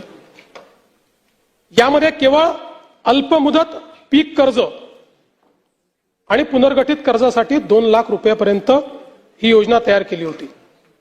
मात्र पुण्यश्लोक अहिल्यादेवी होळकर मध्ये आपण 2 लाखापेक्षा जास्तही ज्यांची थकबाकी आहे त्यांनाही 2 लाखापर्यंत देतोय. आपल्या योजनेत 2 लाखावर 1 रुपया जरी वर असेल तरी त्याला कर्जमाफी मिळालेली नाही. इथे 2 लाखाच्या वर असेल तरी त्याला आपण ती कर्जमाफी देणार आहोत. आणि आपण जर बघितलं तर महात्मा ज्योतिराव फुले शेतकरी कर्जमाफी योजना जी आहे याच्यामध्ये 32 लाख शेतकऱ्यांना त्या ठिकाणी लाभ मिळाला होता. त्यापैकी बहुतांश शेतकऱ्यांनी पुन्हा कर्ज भरलेलं आहे, काही शेतकऱ्यांनी भरलेलं नाही. आणि म्हणून आपण ज्यावेळेस कर्जमाफीच्या संदर्भात निर्णय करायला घेतला त्यावेळी आपण एक प्रवीण परदेशींची कमिटी तयार केली होती. आणि या कमिटीला आपण काही लॉंग टर्म, काही शॉर्ट टर्म अशा पद्धतीनं काही सूचना द्यायला सांगितल्या होत्या. त्यामध्ये सूचना देत असताना काही लॉंग टर्मच्या दिल्या, काही शॉर्ट टर्मच्या दिल्या. पण एक गोष्ट प्रकर्षाने त्यांनी मांडली. खरं म्हणजे बोलताना रोहितजींच्या ते लक्षात आलं नाही. ते असं म्हणाले की नैतिकतेवर शेतकऱ्यांच्या प्रश्न दिनोट. नैतिकतेवर नाही, त्यांनी त्या ठिकाणी जे मांडलं आहे, महाराष्ट्र एकमेव राज्य आहे की ज्या राज्यामध्ये 17 मध्ये कर्जमाफी, 20 मध्ये कर्जमाफी, 26 मध्ये कर्जमाफी, असं कुठेच झालं नाही. त्यांनी चिंताही मांडलेली आहे की बँकिंग सिस्टीमचं काय होईल. बँकेमध्ये कर्ज परत करण्याची जर म्हणजे असं एक शेतकरी प्रामाणिकच आहे, पण जर माहिती आहे की दरवर्षी सरकार करणारच आहे तर मग वाट पाहतो माणूस, कशाला भरायचं हवं कर्ज, खरंच करतायत का हे. आणि म्हणून त्यांनी इन्स्टन्सेस मांडले आहेत की कशा पद्धतीनं बँकांची परिस्थिती खराब होते. आणि म्हणून त्यांनी हे सांगितलं की काहीतरी डिस्टन्स ठेवा, ज्या लोकांनी कर्जमाफी मिळवली आता नुकतीच किंवा मागच्या कर्जमाफी योजनेत, त्या लोकांना जर पुन्हा कर्जमाफी त्यातले जर काही झाले असतील तर त्या ठिकाणी तुम्ही एक विविक्षित रक्कम त्याकरता भरा. पहिल्यांदा तर त्यांनी सांगितलं की तुम्ही त्यांना त्यात घेऊच नका, नाहीतर बँकिंग सिस्टीम कोलॅप्स होईल. पण मग त्यांनी सांगितलं की विविक्षित रक्कम भरा, काही रक्कम त्यांना भरू द्या, म्हणजे मग या ठिकाणी बँकिंग सिस्टीम चालेल. आता मुश्रीफ साहेब या ठिकाणी आहेत. मुश्रीफ साहेब आमच्या मंत्रिमंडळाच्या बैठकीत रोज सांगायचे की लवकर तारीख घोषित करा, कोणी कर्जच भरत नाही. आमच्या कोल्हापूर बँकेमध्ये रेग्युलर कर्ज भरणारे लोक होते, पण कोणी कर्जच भरत नाहीये. तारीख घोषित झाली, बरोबर भरले सगळ्यांनी, नंतरच्या लोकांनी कर्ज, आणि पुन्हा त्या बँकेची परिस्थिती. आज तुम्ही बघा, नागपूरची आमची बँक 90% नागपूरची बँक मागच्या घोटाळ्यात बुडली. आज शेतकऱ्यांच्या तुलनेत सगळ्यात कमी जर कर्ज कुठे मिळत असेल तर ते नागपुरात मिळतं, कारण बँक नाहीये. जिथे जिथे बँका बुडल्या त्या त्या ठिकाणी ही परिस्थिती तयार झाली. आणि म्हणून आपल्याला शेतकऱ्याला तर कर्जमाफी द्यायचीच आहे, पण सोबत बँकिंग सिस्टीम करता काही शिस्त लावणं हे देखील गरजेचं आहे. म्हणून अशा पद्धतीची शिफारस ही त्यामध्ये आली. आता मी तुम्हाला पुन्हा सांगतो की आपण जर बघितलं तर पहिले आम्ही 17 मध्ये छत्रपती शिवाजी महाराज शेतकरी सन्मान योजना केली, ज्याच्यामध्ये जवळपास त्या ठिकाणी 44 लाख शेतकऱ्यांना आपण मदत केली. त्यात 24 लाख शेतकऱ्यांना कर्जमाफीची योजना होती. 4.27 लाख शेतकऱ्यांनी एक वेळ समझोता केला. 14,89,000 शेतकऱ्यांना आपण प्रोत्साहनपर पैसे दिले. आणि मग जेव्हा महात्मा ज्योतिराव फुले शेतकरी कर्जमुक्ती योजना आली त्यावेळी रोहित पवारजी, आपली माहिती चुकीची आहे. 2017च्या योजनेमध्ये लाभ मिळालेल्या, म्हणजे छत्रपती शिवाजी महाराज योजनेत लाभ मिळालेल्या शेतकऱ्यांना 2019च्या कर्जमाफी योजनेतनं वगळण्यात आलं, देण्यात नाही आलं, हे वगळण्यात आलं. त्यामुळे या ठिकाणी 17ला लाभ मिळालेल्या शेतकऱ्यांना महात्मा ज्योतिराव फुले कर्जमुक्ती योजनेत लाभ मिळालेला नाही, त्यांना वगळलेला आहे. म्हणून आपल्याला मिळालेली माहिती वस्तुस्थिती दर्शक नाही आहे. एवढंच नाही, 2008 साली देशामध्ये कर्जमाफी झाली, त्यानंतर 9 मध्ये आपण आणली महाराष्ट्रामध्ये, 8 नंतर. आता 9 मध्ये देखील आपण ज्यावेळेस आणली त्यावेळेस 8च्या माफीमध्ये जे समाविष्ट होते त्यांना आपण वगळलं आणि इतरांना आपण 20,000पर्यंत त्या ठिकाणी मदत केली. मर्यादा जी होती ती 20,000ची मर्यादा होती. जवळपास 34 लाख शेतकऱ्यांना 4,000 कोटी रुपये आपण 2009 साली दिले होते. आणि म्हणून हे काही पहिल्यांदा झालेलं नाहीये. या प्रत्येक वेळी लगतची जी कर्जमाफीची योजना आहे त्या कर्जमाफीच्या योजनेतल्या जे पात्र झाले आणि ज्यांना लाभ मिळाला त्यांना वगळण्यात आलेलं आहे. आणि आपण जर बघितलं तर याच्यामध्ये परतफेडीच्या संदर्भातही हे जे टाकण्यात आलं की 2026 आणि 27ला पैसे परत केले पाहिजे, याच्या मागचा उद्देश हाच होता की आपण ज्यांना प्रोत्साहन देतोय, प्रोत्साहन घेत असताना त्यांनी पुढे नीट कर्ज भरलं पाहिजे, या दृष्टीनं आपण या ठिकाणी अशा पद्धतीची योजना केली होती. मला खरं म्हणजे मी तिन्हीचा चार्ट या ठिकाणी तयार केलेला आहे. आपल्या लक्षात येईल आतापर्यंतच्या योजनांमधली सगळ्यात मोठी योजना ही यावेळची कर्जमाफीची योजना आहे. टाळ्या याच्यानंतर वाजवा, टाळ्या याच्यानंतर वाजवा.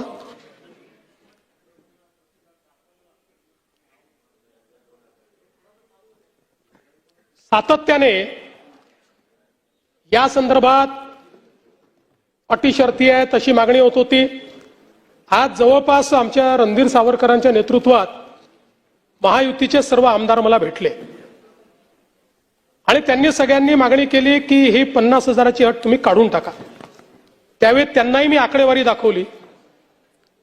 मी त्यांना सांगितलं की अट काढल्याने आमच्यावर 3-4 हजार कोटीचा भुर्दंड येईल.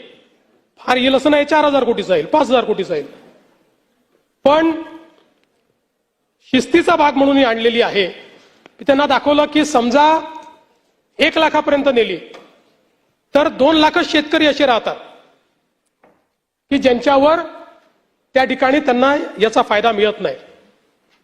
पण तरी देखील सगळ्यांचं मत होतं की 2 लाख शेतकरी का सोडता. केवळ त्याच्याकरता शेतकऱ्यांमध्ये अशी भावना होईल की कोणाला ठेवलं आणि कोणाला वगळलं.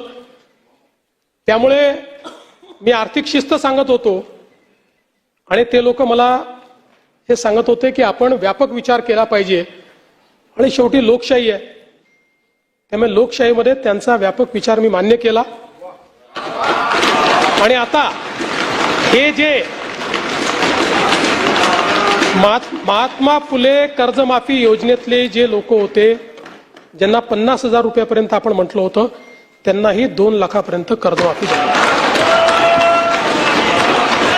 आणि त्यासोबत 26-27चा जो नियम आहे तोही वगळण्यात येईल. आता आपल्याकडे तर सगळं आहेच. 26 मध्ये कोणी कोणी पैसे भरले आहेत, जसं यांनी सांगितलं 95% लोकांनी पैसे भरले.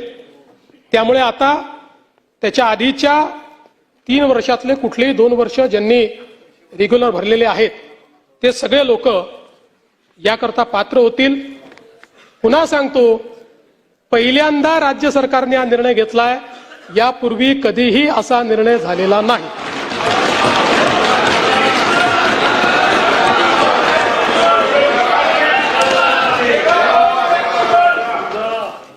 कापसाच्या खरेदीच्या संदर्भात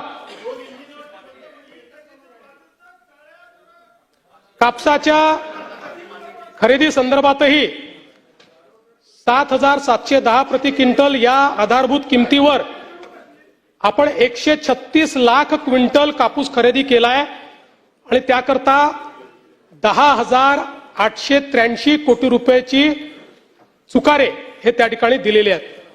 सोयाबीनच्या संदर्भात 3,198 कोटी किमतीचा 6 लाख टन सोयाबीन आपण खरेदी केली आहे. कांद्याच्या संदर्भात जवळपास 14,687 मेट्रिक टन कांदा खरेदी केलाय आणि कांद्याचा खरेदी दर आपण 2125 केल्यामुळे आता बाजारामध्ये तो 2500 ते 3,000 इथपर्यंत पोहोचलेला आहे. सुधीर भाऊंनी मला धानाच्या बोनस संदर्भात चिठ्ठी पाठवलेली आहे. सुधीर भाऊ, ते आपल्याला द्यायचंच आहे. आहेच आणि त्याचा योग्य वेळी निर्णय करणारच आहोत. आता फक्त कॅश फ्लोचा प्रॉब्लेम कर्जमाफीमुळे आहे. हा, नंतर तुमच्याशी चर्चा करतो त्या संदर्भात. फक्त एवढंच सांगतो की त्या संदर्भात आपण सकारात्मक आहोत, ते आपण नाकारलेलं नाहीये.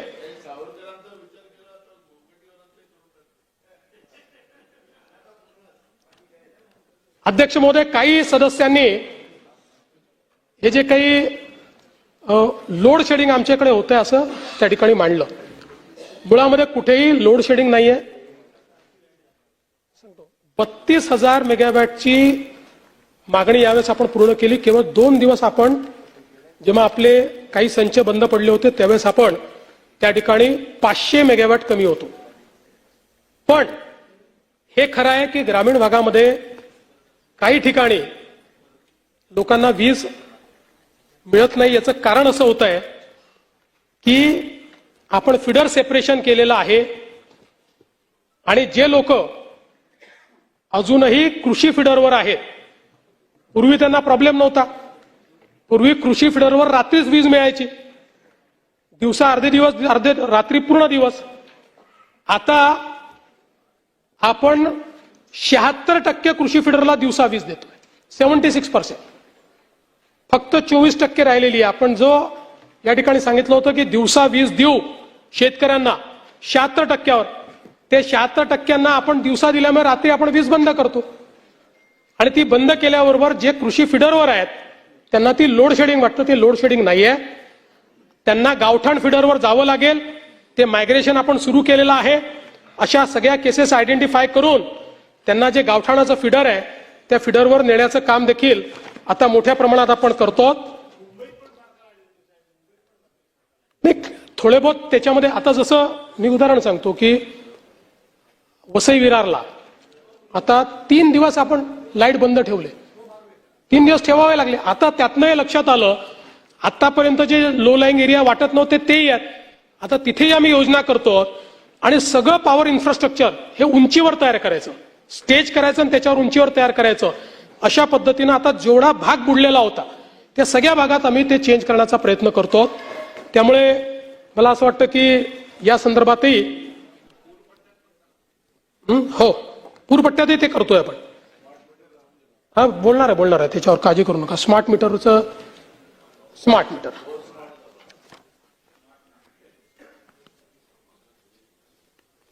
खरं म्हणजे राज्यामध्ये आता तर देशातच सगळीकडे स्मार्ट मीटर लावणं कंपल्सरी झालंय. आपल्या राज्याने 1,23,00,000 स्मार्ट मीटर्स लावले आहेत. म्हणजे आपण मोर दॅन 50% आता पोहोचलेलो. 1,23,00,000. यामध्ये तक्रारी किती ग्राहकांकडनं आल्या? 3,92,000 ग्राहकांकडनं तक्रारी आल्या. जिथे तक्रार आली तिथे आपण दुसरं मीटर घेऊन जातो आणि त्यांच्या समोर तपासणी करतो. ही तपासणी केल्यानंतर केवळ 210 तक्रारींमध्ये तथ्य आढळलं, म्हणजे 0.0017%. आणि एवढंच नाही तर आपण काही प्रमाणात स्मार्ट मीटर वापरणाऱ्यांना दिवसाला विजेची सवलत देखील दिली आहे. पण आता यावेळेस एक गोष्ट मात्र निश्चितपणे झाली. काही लोक म्हणतात की आमचं बिल जास्त आलं. हे का आलं याचा एक अभ्यास केला. हे वर्ष एक वेगळं वर्ष आहे. 3 महिने हीट वेव्ह आहे या वर्षामध्ये. आणि त्यामुळे आपण बघा की उन्हाळ्यामध्ये आपलं जे कन्झम्पशन 28,000 मेगावॅट असतं ते सातत्याने 3 महिने 32,000 मेगावॅट आहे. म्हणजे 4,000 मेगावॅट अधिकची वीज आपण वापरतो. त्याचा परिणाम काय होतो म्हणून एक आपण स्टडी केला बदलापूरला. हवामानातल्या बदलामुळे आता बदलापूरमध्ये जे काही सरासरी कमाल तापमान जे आहे हे साधारणपणे मे 25 मध्ये 38 डिग्री होतं, ते मे 26 मध्ये 43 डिग्री झालं, 5 डिग्रीनी वाढलं. आणि सातत्याने हीट वेव्ह मध्ये ते 5 डिग्रीनी पुढे होतं. आणि साधारणपणे पाऊस देखील जवळपास 1 महिना उशिरा पडला. पाऊस पडला की थोडं डिमांड कमी होते लोकांचं. आता याच्यामध्ये वीज वापर समजा 1 BHKचं कुटुंब आहे, साधारण 1.5 टनचा एसी आहे, फ्रीज आहे आणि पंखा आहे. अशा घरामध्ये बिल येत होतं 270 युनिट्सचं. यावर्षी वापरले गेले 270च्या ऐवजी 415 युनिट. त्यामुळे मासिक बिल 2,500 वरनं 5,000 झालं. का झालं? आपण जेव्हा 300 युनिट पर्यंत आपण स्वस्तात वीज देतो, 300 युनिटच्या वर गेलं की 5 रुपयांनी वाढ होते आणि 500 युनिटच्या वर गेलं की अजून 2 रुपयांनी वाढ होते. टेलिस्कोपिक पद्धत आहे. आणि या टेलिस्कोपिक पद्धतीमुळे ज्याचा 270 युनिटचा वापर होता त्याचा 415 युनिट झाला. 2 BHK जो आहे याच्यामध्ये त्यांचा वापर अंदाजे 425 युनिट होता, तो झाला 655 युनिट. आणि 4,500 वरनं 8,000वर त्यांचं बिल गेलं. 300ची मर्यादा ओलांडली, इकडे 500ची मर्यादा ओलांडली. आणि म्हणून याचा काही स्मार्ट मीटरशी संबंध नाही. जिथे स्मार्ट मीटर लागलं नाही त्याही ठिकाणी अशाच पद्धतीची बिलं आलेली आहेत. कारण एक्सटेंडेड उन्हाळ्यामुळे आणि हीट वेव्हमुळे विजेची मागणी अधिक होती आणि जास्त प्रमाणात वीज आपण वापरली आहे. नाही, सोलरवाल्यांना येऊ नाही शकत. तुम्ही द्या ना, अशी असेल केस येऊ नाही शकत. त्याच्यामध्ये तो एक वेगळी केस आहे नाना भाऊ. त्यांच्या प्रॉफिटमध्ये थोडा आपण शेअर घेतलेला आहे. त्यांना प्रॉफिटच आहे. आणि ते कुठले 10 किलोवॅट पेक्षा मोठे, छोट्यांना तर काहीच नाही. यामध्ये खतांचे भाव वाढले, या संदर्भात एक विषय आला. युरिया आणि डीएपी याच्या किमतीमध्ये कुठलीही वाढ झालेली नाही. त्याची वाढ त्याच्यामध्ये उलट या जागतिक परिस्थितीमध्ये जगातले भाव वाढल्यानंतर केंद्र सरकारने आपलं अनुदान वाढवलं आणि त्याचे भाव जे आहेत ते स्थिर ठेवलेले आहेत. इतर गोष्टींमध्ये काही भाव वाढलेले आहेत, हे मात्र नक्की आहे. त्यानंतर एक बीड जिल्ह्याचा 800 कोटीचा विमा प्रलंबित आहे, ही चुकीची माहिती आहे. असा कुठलाही 800 कोटीचा विमा प्रलंबित नाही. उलट सुरेश धस साहेबांनी मांडलं, या बीड जिल्ह्यामध्ये जो काही घोटाळा त्या पीक विम्यामध्ये झाला त्याच्यामुळेच आपण सगळे आता या नवीन पद्धतीकडे आलेलो आहोत. यासोबत कृषी समृद्धी योजनेमध्ये 5,000 कोटी रुपये द्यायचे होते, ते दिले नाही असं सांगितलं. हे खरं आहे. आपण हे ठरवलं होतं की 5,000 कोटी दरवर्षी द्यायचे. 2,000 कोटीच आपण आता दिले आहेत, पण उर्वरित पैसे देखील आम्ही त्या ठिकाणी पुरवणी मागण्यांच्या माध्यमातून निश्चितपणे देऊन आणि इथलं जास्तीत जास्त जे काही काम आहे ते आपण पूर्ण करू. ठिबक सिंचनच्या संदर्भात 217 कोटी रुपये आता केवळ पेंडिंग आहे. तेही पैसे आता आम्ही देऊन टाकू आणि संपूर्ण त्याचं जे काही ठिबक सिंचनचं बिल आहे ते पूर्ण करू. एक खतांच्या रेक पॉइंट बद्दल भंडाऱ्याचा विषय भोंडेकरांनी मांडला होता. त्यामध्ये तुमसर टाउन इथे एक नवीन रेक पॉइंट आपण तयार करतो आणि गुड शेड आणि सोयीची कामं आता अंतिम टप्प्यामध्ये आहे आणि त्या संदर्भात आता आपण कळवलं देखील आहे की इथे आपल्याला सुरू करता येईल. बोगस बियाण्यांच्या संदर्भातला विषय एक मांडण्यात आला. हे खरं आहे की सोयाबीनच्या संदर्भात उगवण क्षमता कमी असलेल्या असे काही बियाणं त्या ठिकाणी आहे, अशा तक्रारी आपल्याला प्राप्त झाल्या. एकूण आपण 5,580 नमुने घेतले होते. त्या नमुन्यांमध्ये 367 नमुने जे आहेत हे आपल्याला अप्रमाणित किंवा उगवण क्षमता कमी असलेले आढळून आले आहेत. मोठ्या प्रमाणात त्याच्यावर कारवाई आपण सुरू केलेली आहे. यावर्षी 1141 विक्री परवाने निलंबित केले आहेत. 242 विक्री परवाने हे रद्द केलेले आहेत आणि या अनियमिततेच्या अनुषंगाने 113 गुन्हे हे आपण त्या ठिकाणी दाखल केलेले आहेत. यासोबत एक शेतकरी अॅग्रो कंपनीचा बोगस मिश्र बिया खतांची विक्रीच्या संदर्भातला विषय, त्यांच्यावरही कारवाई आपण त्या ठिकाणी केली आहे. पीक विमा सॅटेलाइट पीक कापणी या संदर्भात प्रताप अडसणांनी सांगितलं. त्यात आपण 50% प्रतापदारा सॅटेलाइटच्या माध्यमातून आणि 50% प्रत्यक्ष कापणी अशा प्रकारचा हायब्रिड प्रयोग करतोय. पण पुढच्या काळात आपण जसं सांगितलं नवीन DCS पद्धती आणून याला फुली डिजिटल कसं करता येईल त्या संदर्भातला आपला प्रयत्न आहे. नैसर्गिक शेतीच्या संदर्भात आपण अनुदान जे आहे ते ठेवलेलं आहे आणि ते योग्य ठिकाणी देण्याचा प्रयत्न आपला असणार आहे. बूस्टर सीड वगैरे या संदर्भात काही तक्रारी आपण केल्या आहेत, त्याही तक्रारींच्या संदर्भात आपण कारवाई केली आहे. एक जितेंद्र आव्हाडजी आणि जयंत पाटीलजींनी रतनशी प्रेमसी ट्रस्टच्या संदर्भातला मुद्दा मांडलाय. त्या संदर्भात आव्हाडसाहेब आता त्या फेन्सिन इन्फोटेक LLP व्यवहारामध्ये 5.25 कोटी रुपये मुद्रांक शुल्क आकारण्यात आलेले आहे. त्यामध्ये ती त्रुटी राहिलेली नाही. मात्र या संदर्भात आपण अनेक आरोप केलेले आहेत. फक्त आता यातला प्रश्न एवढाच आहे की सर्वोच्च न्यायालयाने याच्यात स्टेटस को देऊन ठेवलेला आहे.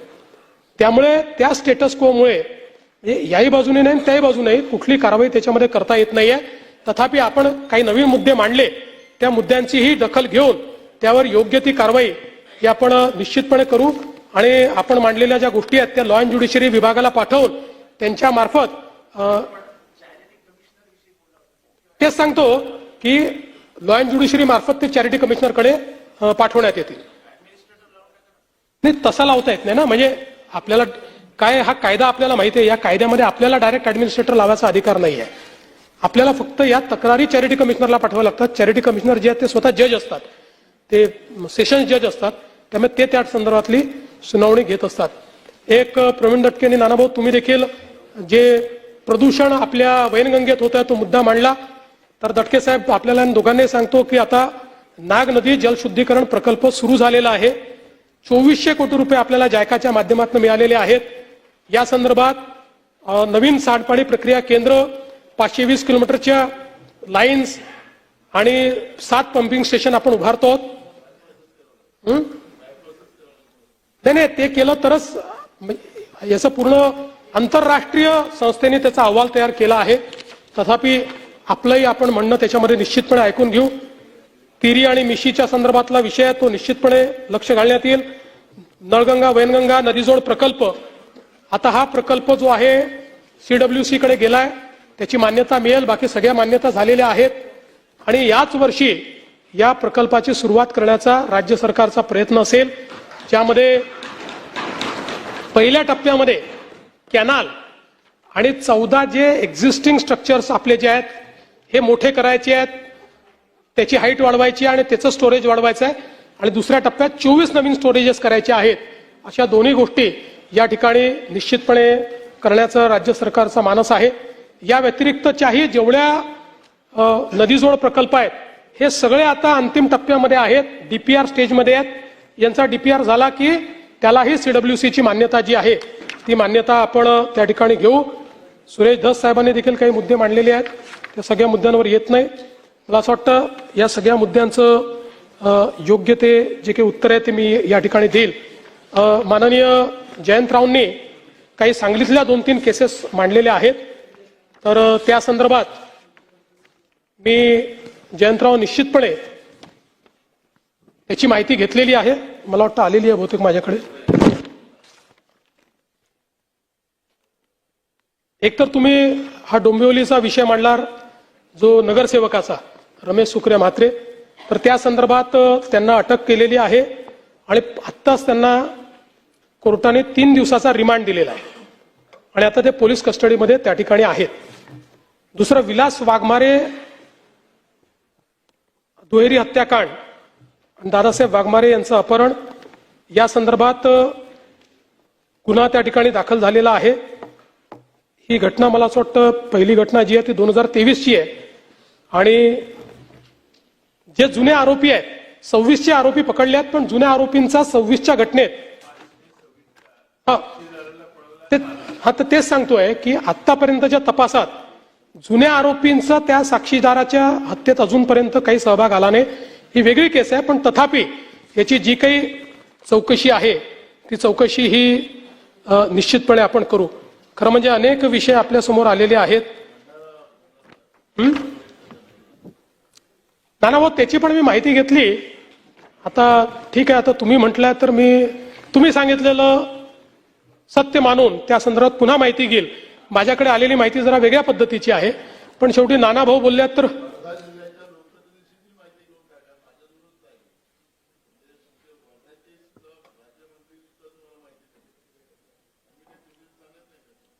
मी म्हणूनच तुम्ही सांगताय म्हणून पुन्हा माहिती घेईल. आता माझ्याकडे जी माहिती आली आहे ती माहिती आपल्या माहितीपेक्षा विसंगत माहिती आहे आणि म्हणून आपण सभागृहात उपस्थित केल्यामुळे पुन्हा त्या संदर्भातली माहिती ही निश्चितपणे मी घेईन.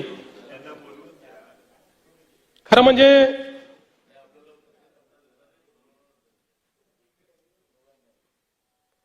या ठिकाणी अनेक विषय आपण सगळ्यांनी मांडले.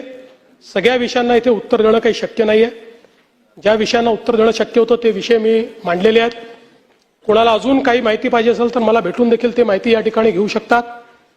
आता आज अधिवेशन संपणार आहे. अधिवेशन संपल्यानंतर मी जगद्गुरू तुकाराम महाराज आणि संतश्रेष्ठ ज्ञानेश्वर माऊली यांच्या पालखीचं दर्शन घेण्याकरता जाणार आहे.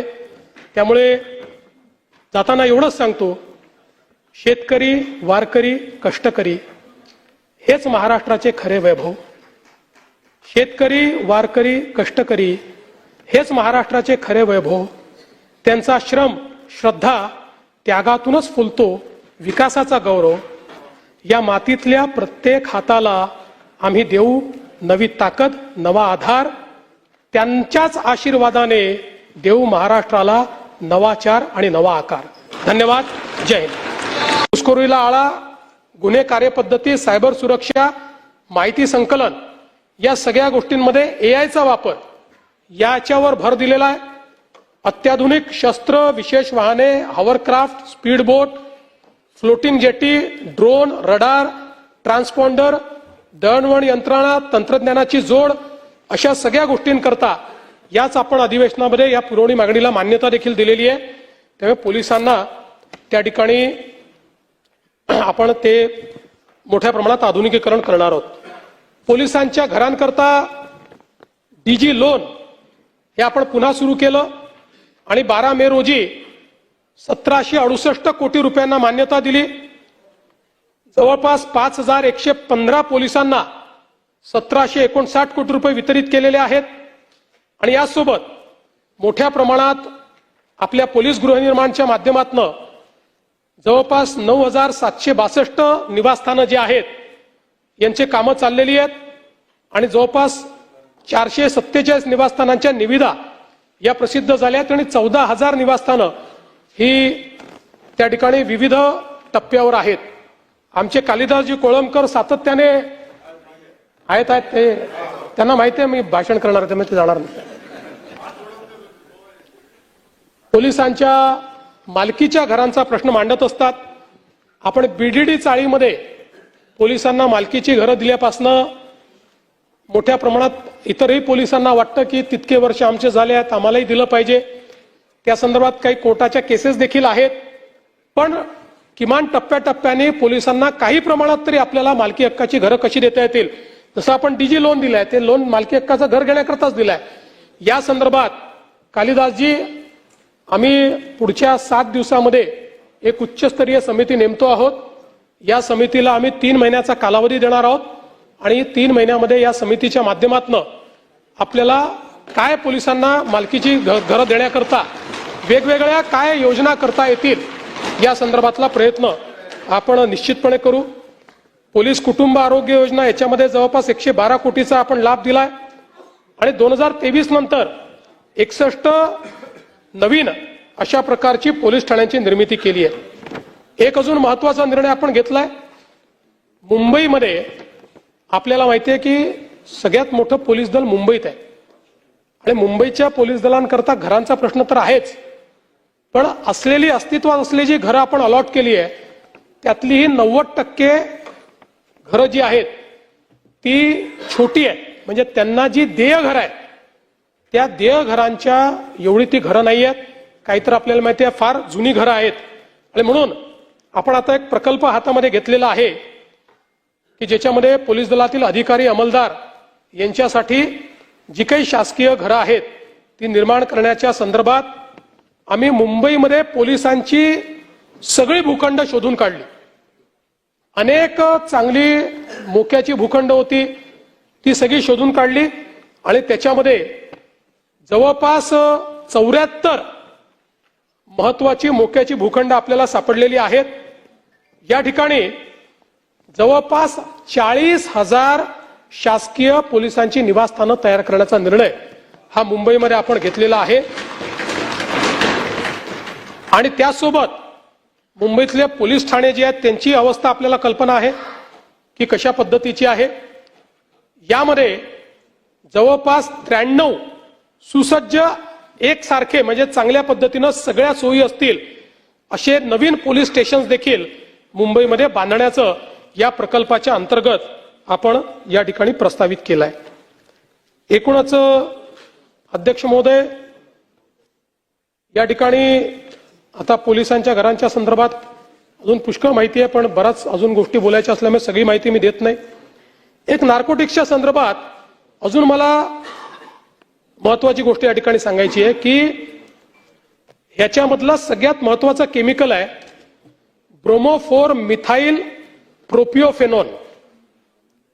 ब्रोमोफोर मिथाइल प्रोपिओफेनॉन.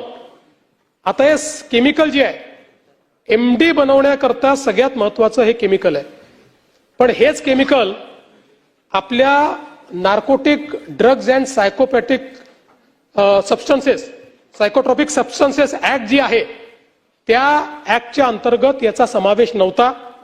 त्याचाच फायदा MD बनवणारे लोक घेत होते आणि म्हणून आता आपण हा निर्णय करून हे जे ब्रोमोफोर मिथाइल प्रोपिओफेनॉन आहे याला नुकतंच narcotics drugs and psychotropic substances regulation and amendment order 2026 अंतर्गत कंट्रोल्ड सबस्टन्स म्हणून शेड्यूल A मध्ये टाकलेला आहे. यामुळे एमडीच्या या सगळ्या व्यवहाराला मोठ्या प्रमाणात आळा बसेल आणि विशेषतः ऑनलाईन याचा मोठ्या प्रमाणात सप्लाय होता, त्यालाही आपल्याला आळा करता येईल आणि त्याची सप्लाय चेन जी आहे ती आपल्याला दूर करता येईल. एक अजून महत्वाची गोष्ट आहे ती म्हणजे एपीके फाईल. जे लोक अँड्रॉइड यूज करतात त्यांना एपीके फाईल पाठवली जाते आणि एपीके फाईल तुम्ही जर डाउनलोड केली, काही पाठवतात, तुम्हाला आवडेल असं काही पाठवू शकतात ते, किंवा एखादा योजना पाठवू शकतात. ती एपीके फाईल चुकूनही डाउनलोड केली की तुमच्या अँड्रॉइडचा पूर्ण कंट्रोल कंप्लीट 100% त्यांच्याकडे जातो आणि त्याच्यावर ते काही त्या ठिकाणी करू शकतात. त्यामुळे महानगर गॅस लिमिटेडच्या नावाने संदेश पाठवून अनेक लोकांना त्या ठिकाणी फसवण्याचा प्रयत्न झाला आणि यामध्ये जवळपास 43 कोटी रुपयाची आर्थिक फसवणूक ही लोकांची झाली. यामध्ये आपण गुन्हा नोंदवला आणि 6 आरोपींना झारखंड आणि बिहारमधनं आपण त्या ठिकाणी पकडून आणलं. जवळपास 11 मोबाईल फोन, 1 लॅपटॉप असं आपण त्यास, आणि त्या एकूण त्याच्यामध्ये 8,609 पीडितांचे मोबाईल नंबर मिळाले. म्हणजे 8,609 पीडितांचं सगळं त्यांच्याकडे होतं. त्यांचं बँक खातं, एटीएम क्रमांक, pin number, CVV number, UPI ID सगळं त्यांनी फोनवरनं हस्तगत केलं होतं. त्यामुळे माझी सगळ्यांना विनंती आहे की काही आपल्याला आलं तर ते डाउनलोड करायची इच्छा झाली तरी ते खरं आहे की खोटं आहे पाहिल्याशिवाय डाउनलोड करू नका. अनोळखी नंबरवरनं आलेलं काही डाउनलोड करू नका. अख्खा अँड्रॉइड फोन हा त्या ठिकाणी हॅक करता येतो. अशा प्रकारच्या एपीके फाईल्स तयार झालेल्या आहेत. नाही असं नाही आहे, त्याच्यातही आता काही नवीन हे येत आहेत, काय म्हणतात, हा अँटीव्हायरस काही येत आहेत किंवा काही येत आहेत, ते जर करून टाका.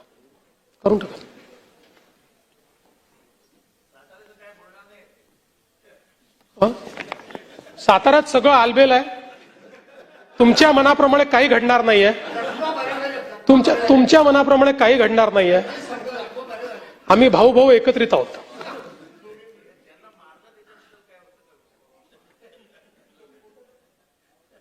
कोणी कोणाला मारलेलं नाही. अध्यक्ष महोदय, एक अत्यंत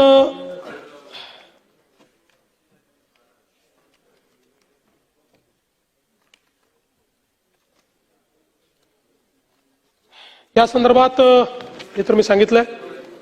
अध्यक्ष महोदय, आता आपण पोलीस दलामध्ये मोठ्या प्रमाणात आर्टिफिशियल इंटेलिजन्सचा उपयोग सुरू केलाय आणि आपल्याला माहिती आहे की याचा मोठ्या प्रमाणात आता उपयोग होतोय. आपण आता तपास सारथी नावाचं एक टूल तयार केलाय आणि हा तपास सारथी जो टूल आहे हा सीसीटीएनएस सोबत पूर्णपणे आपण इंटिग्रेट केलाय. याच्यामध्ये एंड टू एंड म्हणजे गुन्हा घडल्यापासून चार्जशीट पर्यंत सगळ्या गोष्टी डिजिटाइज पद्धतीनं एआयचा उपयोग करून करेक्ट फॉर्मॅटमध्ये आपल्याला तयार करता येतात. आपल्याला माहिती आहे अनेक वेळा केवळ टेक्निकल चुकांमुळे या ठिकाणी आरोपी सुटतात. त्यामुळे या तपास सारथीमध्ये स्पीच टू टेक्स्ट आहे, याच्यामध्ये वेगवेगळ्या भाषेतलं जे आहे त्याचं मराठीत भाषांतर करण्याची सोय आहे. प्रत्येक FIR ची जी काही तपास सूची आहे, पाथ ऑफ इन्व्हेस्टिगेशन ते तयार करून देतं. त्यासोबत पंचनामे, फोटो, व्हिडिओ हे सगळं ते अपलोड करून देतं. म्हणजे पंचनामे आणि फोटो व्हिडिओ अपलोड केले तर ते ज्या फॉर्मॅटमध्ये आपल्याला पाहिजे त्या फॉर्मॅटमध्ये ऑटोमॅटिक तयार होतात. ब्लॉकचेन टेक्नॉलॉजीने हे पुरावे त्या ठिकाणी अपलोड केले जातात. त्यामुळे एकूणच देशामधलं पहिलं कंप्लीट AI असिस्टेड अशा पद्धतीचे तपास सारथी आपण केलाय आणि मला सांगताना आनंद वाटतो की आता नरसापूरच्या घटनेतही आपण AIचा उपयोग करून ज्यावेळी जी काही चेन आहे ती तयार करून दिली तर त्या निर्णयामध्ये त्याचं ऍप्रिसिएशन आहे, हे त्या जज साहेबांनी केलेलं आहे की अतिशय करेक्ट चेन ऑफ इव्हेंट्स त्याच्यामुळे तयार झालेले आहेत. एक अत्यंत महत्वाच्या मुद्द्यावर या ठिकाणी या अंतिम आठवडा प्रस्तावामध्ये चर्चा झाली, ती म्हणजे राज्याचे दिवंगत उपमुख्यमंत्री माननीय अजितदादा पवार यांच्या संदर्भात जी काही घटना घडली आणि ते त्या ठिकाणी आपल्यातनं निघून गेले त्याच्या तपासाच्या संदर्भात. पहिल्यांदा तर या ठिकाणी मी स्पष्ट करू इच्छितो की दोन प्रकारे तपास चाललेला आहे. एक प्रकार सीआयडी आपलं करते, दुसरं आपल्याला माहिती आहे की AIB करते. एक मुद्दा या ठिकाणी आला की आपण सीबीआयला लिहिलं होतं, मग सीबीआयने इन्क्वायरी का घेतली नाही. सीबीआयने हे स्पष्टपणे सांगितलेलं आहे की AIBचा जो रिपोर्ट आहे हा रिपोर्ट यातला महत्वाचा आहे, तो आल्यानंतरच हा तपास आम्ही घेऊ शकतो, त्याच्या आधी आम्ही काही घेणार नाही. त्यामुळे त्याची आपण वाट पाहतोय. याच्यामध्ये आतापर्यंत सीआयडीने जो तपास केलाय त्या तपासामध्ये काही गोष्टी समोर आलेल्या आहेत की ज्याच्यामध्ये वेगवेगळ्या गोष्टींसोबत एक शंका पायलट सुमित कपूर यांच्याबद्दलही होती. त्यांचं बँक खातं, इन्शुरन्स पॉलिसी, शेअर मार्केटमधली गुंतवणूक हे सगळं काही तपासलेलं आहे, पण त्यात कुठलंही काही संशयास्पद आढळलेलं नाही. बाकी सगळे जेवढे फुटेज आहेत ते मिळवलेले आहेत, त्याचं विश्लेषण केलेलं आहे. जे काही अवेलेबल साक्षी पुरावे आहेत ते तयार केलेले आहेत. पण अर्थातच या ठिकाणी AIBचा रिपोर्ट हा महत्वाचा आहे. त्याही संदर्भातली माहिती मी घेतली आणि त्या माहितीमध्ये हे सांगण्यात आलेलं आहे की जेवढे काही त्या ठिकाणी इक्विपमेंट्स होते जे डाउनलोड करायचे होते ते 100% डाउनलोड झालेले आहेत. हे आता त्याच्यामध्ये कुठलीही अडचण नाही. जे रिकन्स्ट्रक्ट करून डाउनलोड करायचं होतं ते पण झालेलं आहे. त्यामुळे ब्लॅक बॉक्स असेल किंवा दुसरा जो काय बॉक्स आहे ते सगळं झालेलं आहे. आणि एक प्रिलिमिनरी रिपोर्ट आपल्या समोर त्यांनी आणलेला आहे. मी आज केंद्र सरकारशी देखील चर्चा केली आणि केंद्र सरकारला आणि मंत्रालयाला आणि माननीय मंत्री महोदयांना मी विचारलं की साधारण हा सगळा रिपोर्ट किती दिवसात अपेक्षित आहे. त्यांनी मला हे सांगितलं की साधारणपणे जानेवारीपूर्वी हा रिपोर्ट येईल, अंतिम रिपोर्ट जो आहे. आणि हाच रिपोर्ट सगळ्यात महत्वाचा आहे. हा रिपोर्ट आल्यानंतरच, आणि जसं काल रोहित पवार म्हणाले 3-3, 4-4 वर्ष लागतात, हे खरं आहे. पण या केसमध्ये स्पेशली आपल्या केंद्र सरकारने विनंती केली आहे, कारण परदेशातले सगळे तज्ज्ञ याच्यात घेतलेले आहेत, अमेरिकेतली एजन्सी आपण याच्यामध्ये घेतलेली आहे आणि म्हणून त्यांना विनंती केली आहे आणि त्या सगळ्यांनी ते मान्य केलं आहे. आणि म्हणून आपण म्हणजे दुर्दैवाने असं म्हणू नये, पण दादांची जी काही पुण्यतिथी येईल त्याच्या अगोदर हा रिपोर्ट यावा अशा प्रकारचा प्रयत्न, आणि तो रिपोर्ट येईल. आणि हा रिपोर्ट आल्यानंतर मग सीबीआय असेल किंवा सीआयडी पण असेल, आता सीआयडी पण त्याच्यावरच अडकलेलं आहे, कारण वर काय घडलं हे या रिपोर्टशिवाय समजू शकत नाही. ते धागेदोरे याच्यातच मिळणार आहेत. आणि म्हणून मला असं वाटतं की कोणी हा विचार करण्याची आवश्यकता नाही. आमचं सातत्याने याच्यावर लक्ष आहे, केंद्र सरकारचंही लक्ष आहे. केंद्र सरकार योग्य पद्धतीने त्या गोष्टी करते. एक त्यांनी मुद्दा मांडला की आम्ही कर्नाटकात